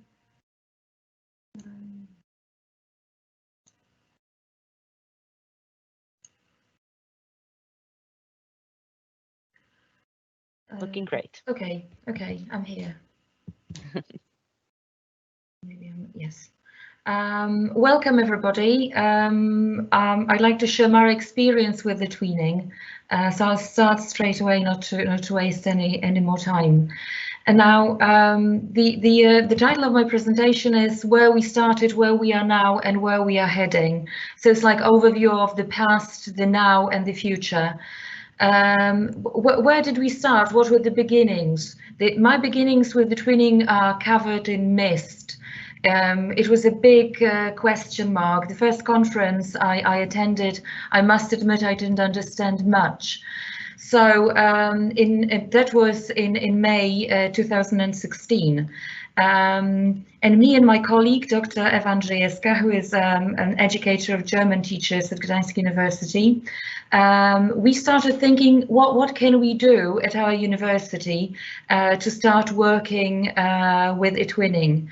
And we had an idea, which I must say was one of the best ideas we've had so far, to join a didactic initiatives program at Gdansk University with eTwinning in order to get some support from the university.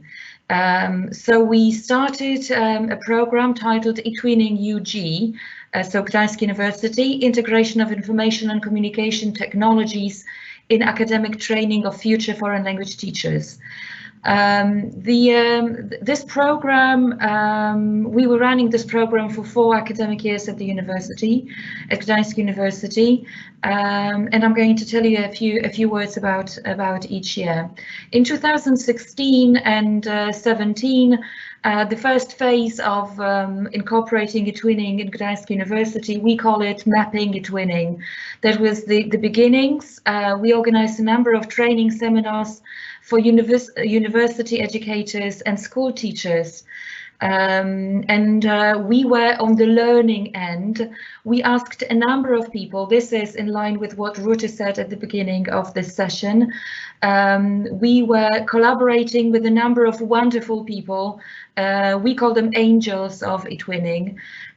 So big thanks here to Monika Regulska, National Support Service Poland, to Mariola Chodakowska-Malkiewicz, an ambassador, and Łukasz Kamiński, an ambassador and trainer of regional workshops.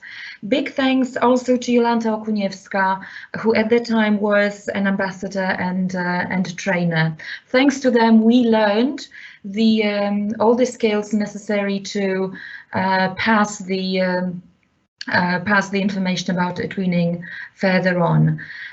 In 2017 and 18, as you can see, we organized more seminars, but this time we joined the eTwinning staff, and we became also lecturers and educators, and we started running those seminars for educators at our university.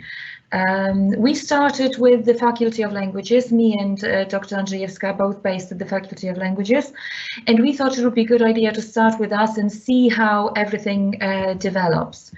And also in this year, the first project started at BA level studies. We decided to run small collaborative projects between students, future teachers of English and future teachers of German.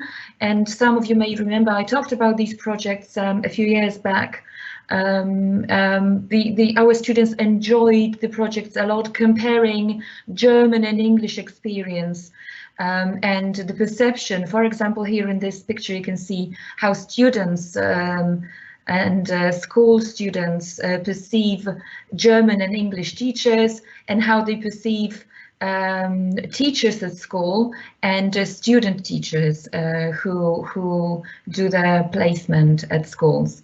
At MA studies, we went for international collaborative projects, and the first projects we did was with the Castilla-La Mancha University, and here big thanks to Raquel Sanchez-Ruiz, who was my first partner with the first international project, and I must say that her enthusiasm and her will to start this collaboration really enabled us to have a successful experience.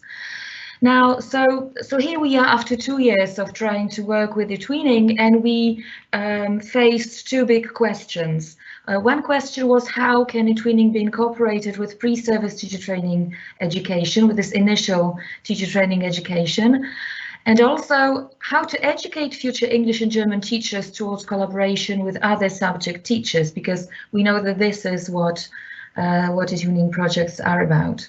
So the following year, 2018-19, we crossed the boundary of our faculty, and we invited educators from other faculties at our university to join in our journey of eTwinning. Of course, we decided to continue running seminars for university teachers, but also for school teachers.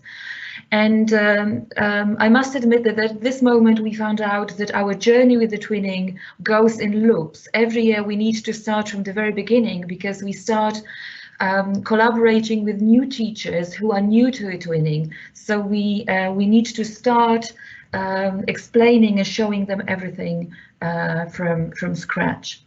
And we started a cross-curricular project with teacher trainers from Faculty of Biology and Faculty of Geography.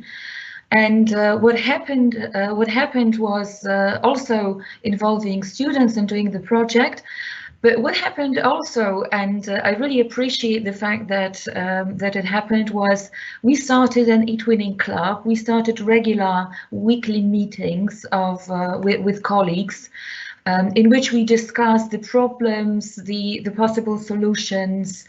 So in this way, eTwinning helped us to develop relationships with other teacher trainers at university. And this cross-curricular project was called Plant Genius Loci. And that was a project in which, apart from the regular introduction and evaluation, there were three phases: field research, some research into what biophilic design is, and then designing new spaces at the University of Gdansk. So what happened? Our students had to research all 11 faculties of our university and take a picture of the ground floor halls in order to look for plants and or the absence of plants in there. And then they were reading into investigating what it means for humans to develop a line with nature and inviting nature from the outside to the inside of buildings. And they started developing their suggestions for improving the spaces.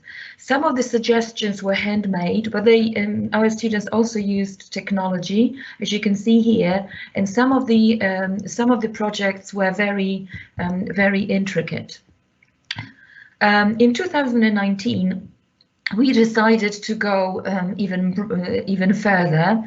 And this time we decided to start a more regular collaboration with schools. So also we continue with workshops and seminars. We continued developing our projects at the Faculty of Languages, but also we started planning projects in collaboration with schools. However, as you know, in last year March, the schools were closed. everybody went online. The lockdown and COVID-19. We didn't end these projects because teachers refused to collaborate on additional online activities. But the positive feedback we got from teachers and from also university teachers and school teachers was that those of teachers who previously had got involved with eTwinning found it much easier to work online using most of the tools and apps they learned about before. So during those 4 years, apart from regular seminars and projects, we also organized at the end of each academic year, we organized eTwinning conferences at our university in 3 consecutive years. In those conferences, of course, we invited university authorities, but also we invited teachers, school teachers, experts at eTwinning with their students. We had vocational school students talking about their projects, and also we had primary school students or learners aged 8 who were telling us about their experience with eTwinning. During those 4 years, our students, we got our student teachers involved in research during projects, and also we got involved in some research. And also we managed to introduce some changes to the curriculum and the syllabi. We managed to introduce 2 new courses. One was educational projects. This is a completely new course in most of institutes that have teacher education, that train future teachers. And also in some institutes, there was a course called ICT for Teachers. In some others, they didn't have it. And now all teacher training institutes at our university have students involved in this course. Apart from that, we managed to place eTwinning in syllabi of different courses in foreign language didactics, ICT for teachers, and educational projects.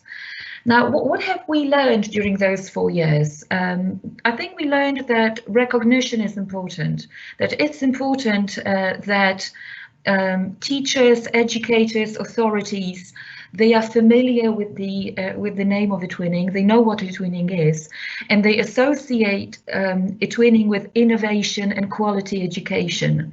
We learned that without the university support, we wouldn't have been able to achieve that much. We also learned that if what you do with professionalism. People treat you as a professional, and one of the speakers mentioned how teachers are perceived by the society, and how many teachers don't feel appreciated by the society. In Poland, it's also the case.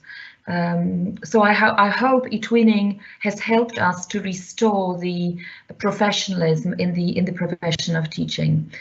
Another lesson learned was that dissemination is extremely important. You need to communicate what you are doing. You need to be present and tell people about the benefits online projects in education.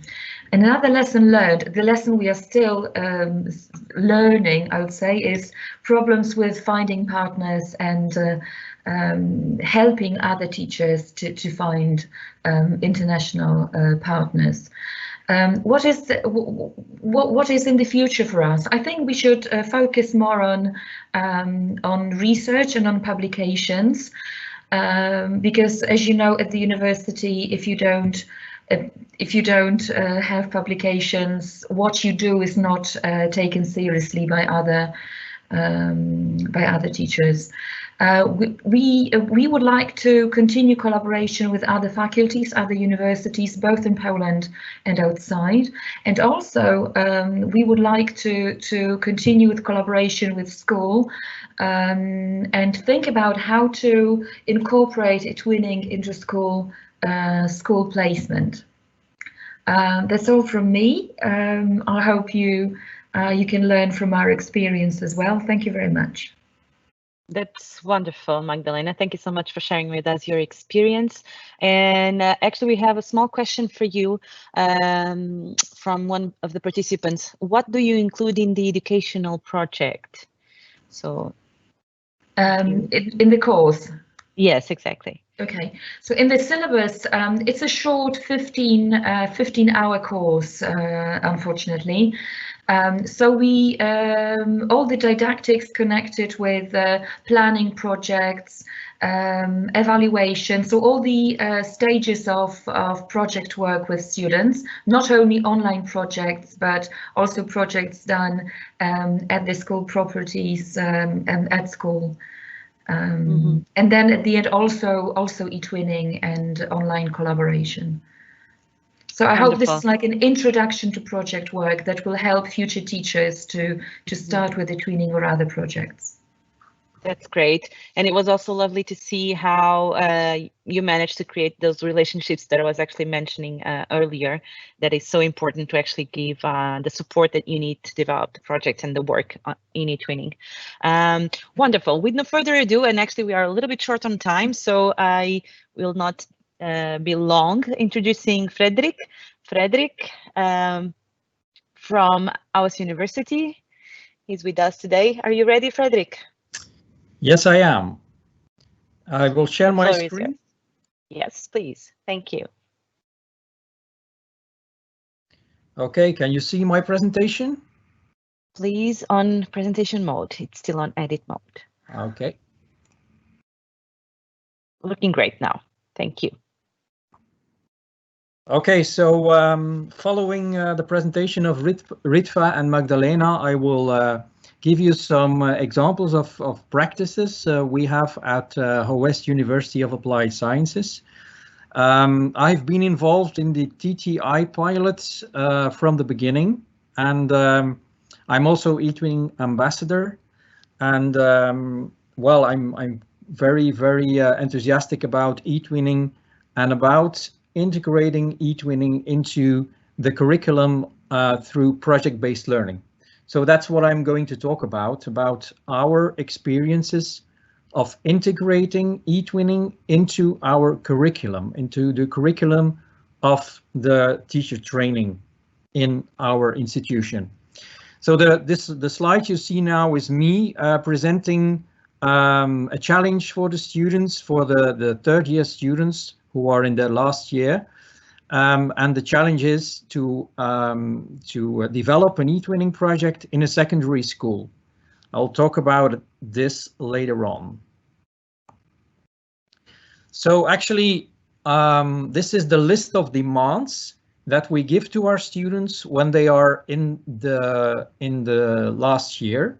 They are following a module called project-based learning. It's in autumn semester. And in this module, they have the choice to develop a project. And one of the choices is eTwinning. And therefore, we have contact with a number of schools in Flanders who have experiences with eTwinning. I'm in contact with a few teachers, secondary school teachers, who have been active in eTwinning for several years. And these teachers guide our students. And what is important in these projects, in the project that our students are enrolled in, are these four things. So they have to learn what eTwinning is about, to get to know the eTwinning platform and to investigate the possibilities of the tool. They have to think of an original project idea. In the development of the eTwinning project, they have to take into account the following quality criteria: pedagogical innovation, communication and exchange, and ICT integration. Of course, there also has to be efficient communication with the external partners, the stakeholders, like the secondary school in Belgium, the international partners, our eTwinning and NSS. By the way, our NSS gives a lot of support to our institution, and our students get very easily registered on the platform. So a big thank you to Jeroen, Linda, Hannah, and Sarah. And of course, it's important that the students meet the arrangements that have been made with the teachers. So by getting to know eTwinning and designing and developing a concrete project, our students get stimulated to realize eTwinning projects in their later school career. That's actually the goal, because we want our students to use eTwinning in their career as a future teacher, because it's important that they know eTwinning, because a lot of secondary primary schools in Flanders are already busy with eTwinning projects. The students, by being enrolled in this module, they can see that eTwinning can be an added value to their lessons, and that they can start an eTwinning project in a few easy steps. This is an example of the projects our students developed last year. The project was called Play a Gateway to Learning. And on the right-hand side, you see a photograph of our students presenting the project to international colleagues who were in Belgium at that time. Another project that was realized last year by our students, of course in collaboration with the secondary school teachers, was the compostable garbage bin. So they made a garbage bin that's compostable. So they did research how they could make this, and together with the pupils in the schools, they realized this.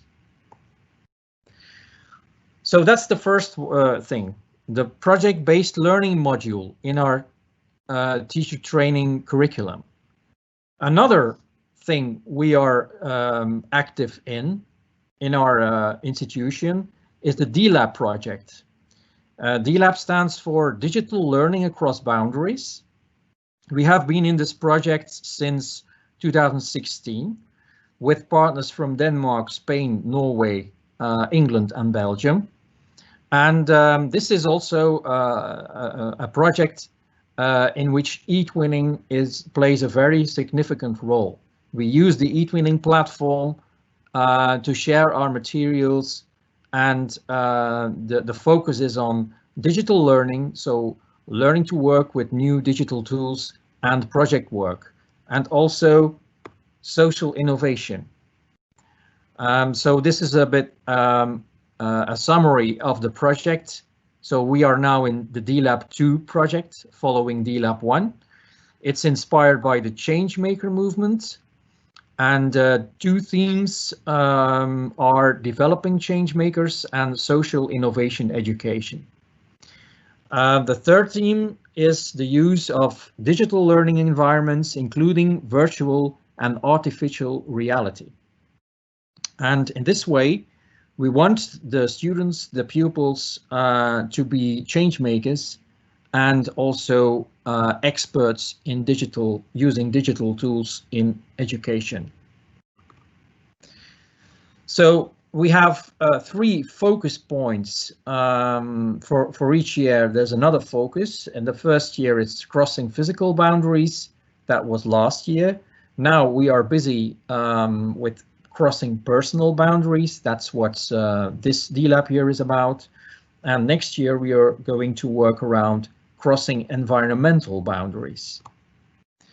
Here you can see a screenshot from the website that was created by University of Northampton, one of our partners. And here you can see what we all have realized. So we have articles being published. We have received an eTwinning quality label, several national quality labels, and also European quality label. We have had talks by our students, TED-style talks. They are called D-Lab talks, actually, in which the students reflect on their work in the eTwinning project.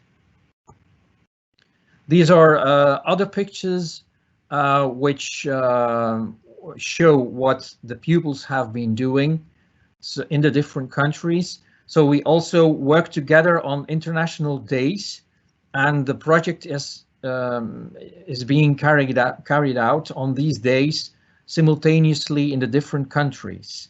So there's also interaction between the students, the pupils, the teachers, the lecturers.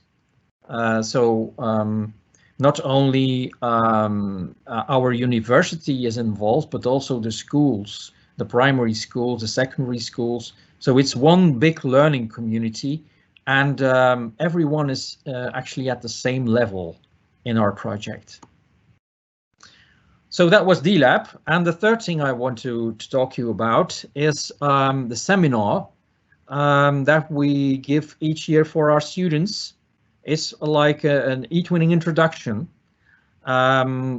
which is in cooperation with our national agency, and we also invite secondary school teachers who have experience with eTwinning to present their practice to the students. On the right-hand side, you can see one of the teachers who is explaining the to be or not to be project, which was an eTwinning project, a very successful eTwinning project about bees and biodiversity and making honey. So this is a screenshot from one of the slides that's given in the introduction. So it's just what is eTwinning about, the platform, the website eTwinning.net, how can they access to eTwinning Live, how can they access the twin space, and how can they use that. So this is for a big group of students. And last but not least, we also ask our students to do research in eTwinning. And there are several students who make a bachelor thesis around internationalization in education. And there's one student who made a bachelor thesis on eTwinning specifically. So this year there's also a student who is writing a bachelor thesis around the D-Lab project, in which eTwinning is of course a very important aspect. So this was a short overview of what we are doing at the moment in our teacher training institution. We will certainly carry on with these things. So these three things I have been presenting now. The D-Lab project is still running. We will also continue with the module project-based learning. We will continue with research, and we will also give an introduction, an eTwinning introduction to all the students of the second year in our education department. So thank you for listening, and if you have questions, you can ask them in the chat, or you can contact me later via email. My email address is on the slide. Thank you so much, Frederik. Actually, we don't have any questions here on the chat, but I do have one question for you.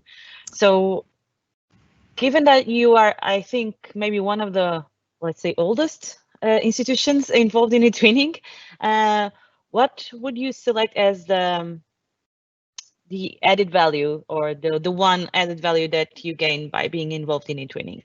If you had to select one thing. Well, I think for our students, the international communication, so the communication with fellow students from other teacher training institutes, with the pupils from other schools, this is really an added value. They also make contacts for, they make friends. They have, I have students who who still are friends with students who have been in former eTwinning projects. So the human aspect is very important. Of course, they learn a lot. They gain a lot of skills. They learn about digital tools, but they also learn to collaborate and to be together with in an international community. And that's for me the most important thing. That's wonderful. Thank you so much. And one last question that just came in: how many people from your institution is involved in eTwinning? Well, we have every year we have other lecturers who are involved. So now there are two colleagues of mine and myself, and we also have several students, of course, on board. Okay, wonderful. Thank you so much, Frederik, again for sharing your experience with us. It was a pleasure. With no further ado, I'll give the floor to our last experience, which is Chiara Felici from the University of Firenze. Chiara, thank you so much for accepting our invitation and for sharing with us your experience. The floor is yours. Thank you, Ruth. Hello. Hello.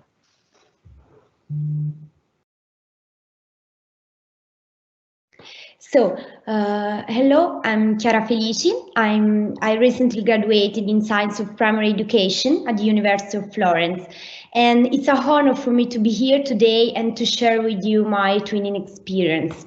So let's start with my speech plan. I will share with you my eTwinning experience, so something regarding projects I joined, and then some reflections on these experiences. I'd like also to share with you why eTwinning has been an added value for my internship and why I think it's a crucial experience for a future teacher. Well, starting from the first project I joined is Bee Lovers. This is the one I managed in collaboration with my school tutor, and is focused on bees, so on activities aimed at exploring their features, their habitat, and their importance for our environment. We started this project from January 2020, and we carried on during the lockdown period. It lasted until June 2020. We collaborated with partners from Poland and Greece, and our pupils were 7 years old to 15 years old. So it covered a wide age range, as you can see here. And so from the first grade of primary school to the 6th grade of primary school.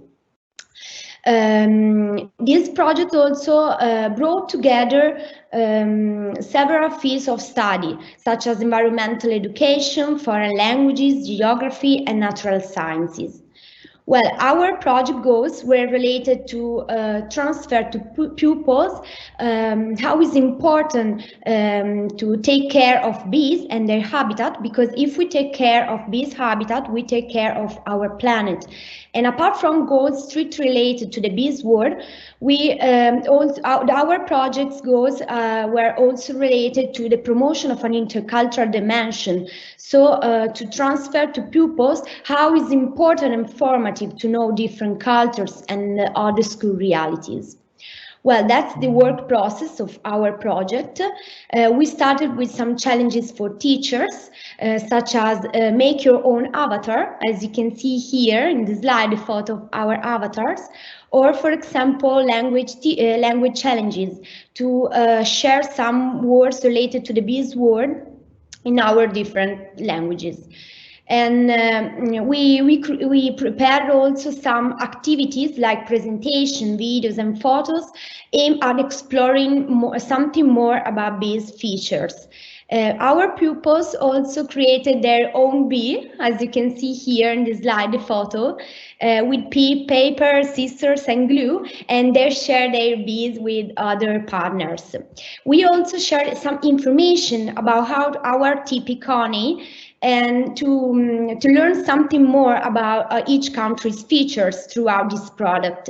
And we created as a final outcome European Garden for Bees, an ebook where we collected together all of our pupils' drawings.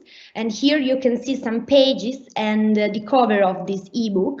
The original idea was to create a real garden for bees in our school's garden, but because of the situation and the lockdown, we changed the idea and we created this ebook. Well, my experience in this first project has been so positive. This project gave me many opportunities. First of all, the possibility to develop the necessary flexibility to reshape my work in case of difficulties.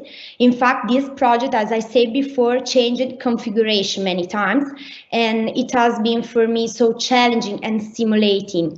And going on, I had the opportunity to improve my teaching, language, and IT skills, and to build international relationships and strengthen those already established, for example, with my school tutor or university tutor. So I also learned many things and many useful practice from expert teachers. For example, the Polish teacher, my partner of the project, is an awarded eTwinner, so I learned many things from her. And other opportunities are related to the possibility to understand the importance of collaboration to achieve a common goal. And that's, I think, it's the main value of a twinning experience. Well, the second project I joined is our quarantine diary. This project was created from a collaboration between eTwinning Toscana team and the Regional Education Authority for Tuscany. And it was a real open space, a diary for students and teachers to tell something more about a difficult period and moment as a lockdown period and distance learning. So an open space to share ideas, emotions, feelings, suggestions, and good practices. And my experience in this second project has been so positive as well. This project gave me many opportunities. First of all, the opportunity to share my feelings about quarantine period throughout my diaries page. As you can see here in the slide, that's my diaries page. And in fact, in a certain sense, this activity was for me something therapeutic. I remember, for example, I was alone in my room with all of my papers to study for university exams, with all of my activities to prepare for my internship, and to have the possibility to dream and travel throughout other teachers' posts, videos, and photos. It was amazing and a so positive experience. And about my training, about my teaching training, other opportunities were related to the possibility to know better European schools' realities and to share my work about Bee Lovers project and to receive suggestions from other future colleagues. I also meet them throughout some online meetings in eTwinning. We had a great time together in our quarantine party, and here you can see the our paper of quarantine party, and we celebrated also together. It was amazing and a rewarding moment. And finally, the possibility to learn more about twinning world and its opportunities, of course. So sharing some general considerations, why twinning? I choose eTwinning, generally speaking, because I love traveling, knowing foreign cultures. I like also English and to learn some words of foreign languages in general. And I wanted to add something special to my university internship, so to open my academic path to an international perspective. And I wanted also to test and improve my teaching skills and to carry on an engaging project, so to be the protagonist of such a kind of work. Well, eTwinning meant to me many things together. A trip to different countries, a meeting with teachers and students all around Europe, a contact in a period of social distancing, and it was so important for me. A window on the world and a space to share my feelings, emotions, my doubts. Well, I also learned so much, many useful practices and more about eTwinning world from expert teachers. And eTwinning was for me also an effective tool to implement my internship during the period of distance learning. In fact, I think eTwinning is a very useful tool to overcome physical distance, and it was so useful for me. And finally, a chance to attend many training meetings, and it was so formative. Well, I'd like to conclude by explaining you what are, in my opinion, advantages of eTwinning for a future teacher. First of all, eTwinning gives the opportunity to a future teacher to join a wide network of relationships. So not only with school tutor or university tutor, but also with partners and other eTwinners in the platform. And the possibility to improve teaching, language and IT skills, and to develop many of main teachers' competencies. eTwinning gives also the opportunity to develop the mental flexibility thanks to the contact with a stimulating community, and to participate in a special experience. So to feel at the end the real gratitude of this kind of work. And then I think eTwinning gives the possibility for a future teacher to put on the shoes of a teacher, so become the real protagonist of something unique and authentic, such as an eTwinning project. Thank you very much for your attention. If you have any questions, if you want to know something more about projects I join, I'm happy to answer you and to discuss a bit more. Thank you. Thanks so much, Chiara. It was lovely to hear your experience. There was actually a lot of questions during your presentation, but you were also answering them while you were speaking. So one last question is from Lucia, asking if the projects are still active and who can participate. Sorry, can you repeat, Ruth, please? Sure. So if the projects are still active and who can participate? Okay. The Bee Lovers project, right? Or our yes. diary? Okay. Well, our Bee Lovers project is not active anymore. Mm-hmm. We finished this project in June 2020, and now I think it's closed. The Polish teacher ran this project, and I had to ask her, but I think of course. Okay. There's another question, which is what impact did it have in your teaching? Can you say something on that? The impact of participating in this project? Okay, many impacts. As I said before, these two projects together give me many opportunities. Now I teach in primary school. That's my first experience after the graduation, and eTwinning has a great impact on teaching all of subjects I teach, not only English or for example natural sciences, but I have the real mental flexibility, as I said before, to manage more situations together. So I think it's so important, and it's not possible to develop something like this without a real project, so without a real experience. Internship in my university is something more. You are not the protagonist. You don't manage your class. You just you stay with your school tutor, but you don't do anything like this. So I think it's a real important and formative experience for that reason.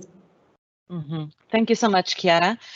Fortunately, we don't have much more time to actually continue the conversation, but we have, for the registered participants in the conference, a lot of opportunities to exchange with other student teachers that will also take part in the conference during the next 3 days. So thank you so much for listening. Please don't miss any part of the conference if you can. If you are not registered, you have the possibility to actually attend the live streaming on Thursday morning. So also you can just click on the banner on the eTwinning portal. If you are a registered participant, please don't miss any of the sessions. And with no further ado, I'll give the floor to Donna back again.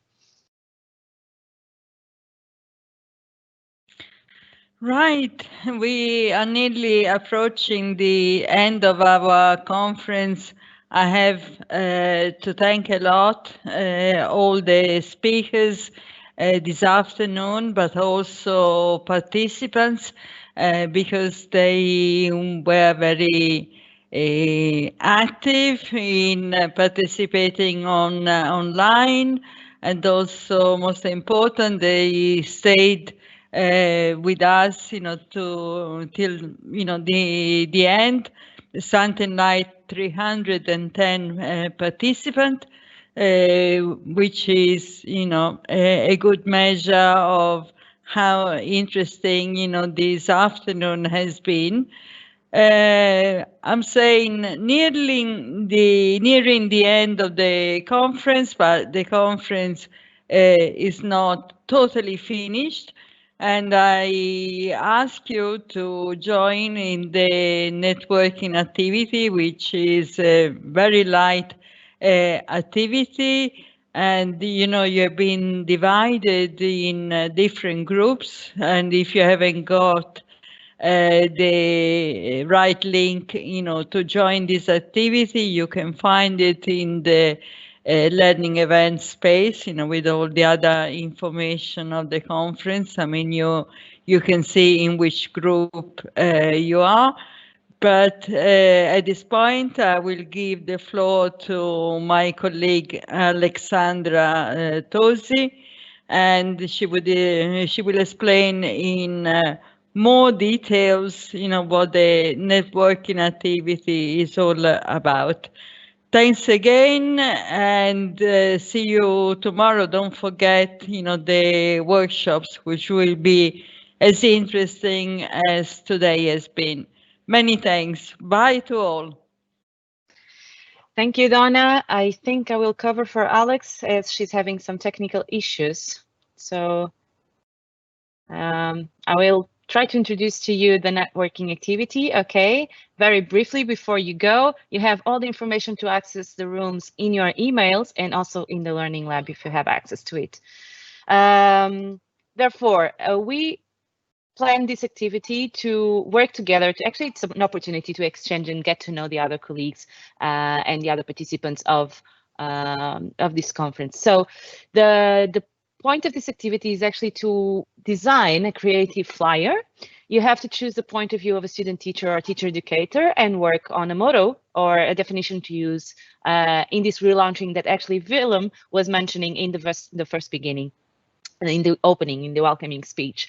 Of course, more information will be given in your group. So there will be a moderator in your group. So you don't need to worry if you miss one of these slides.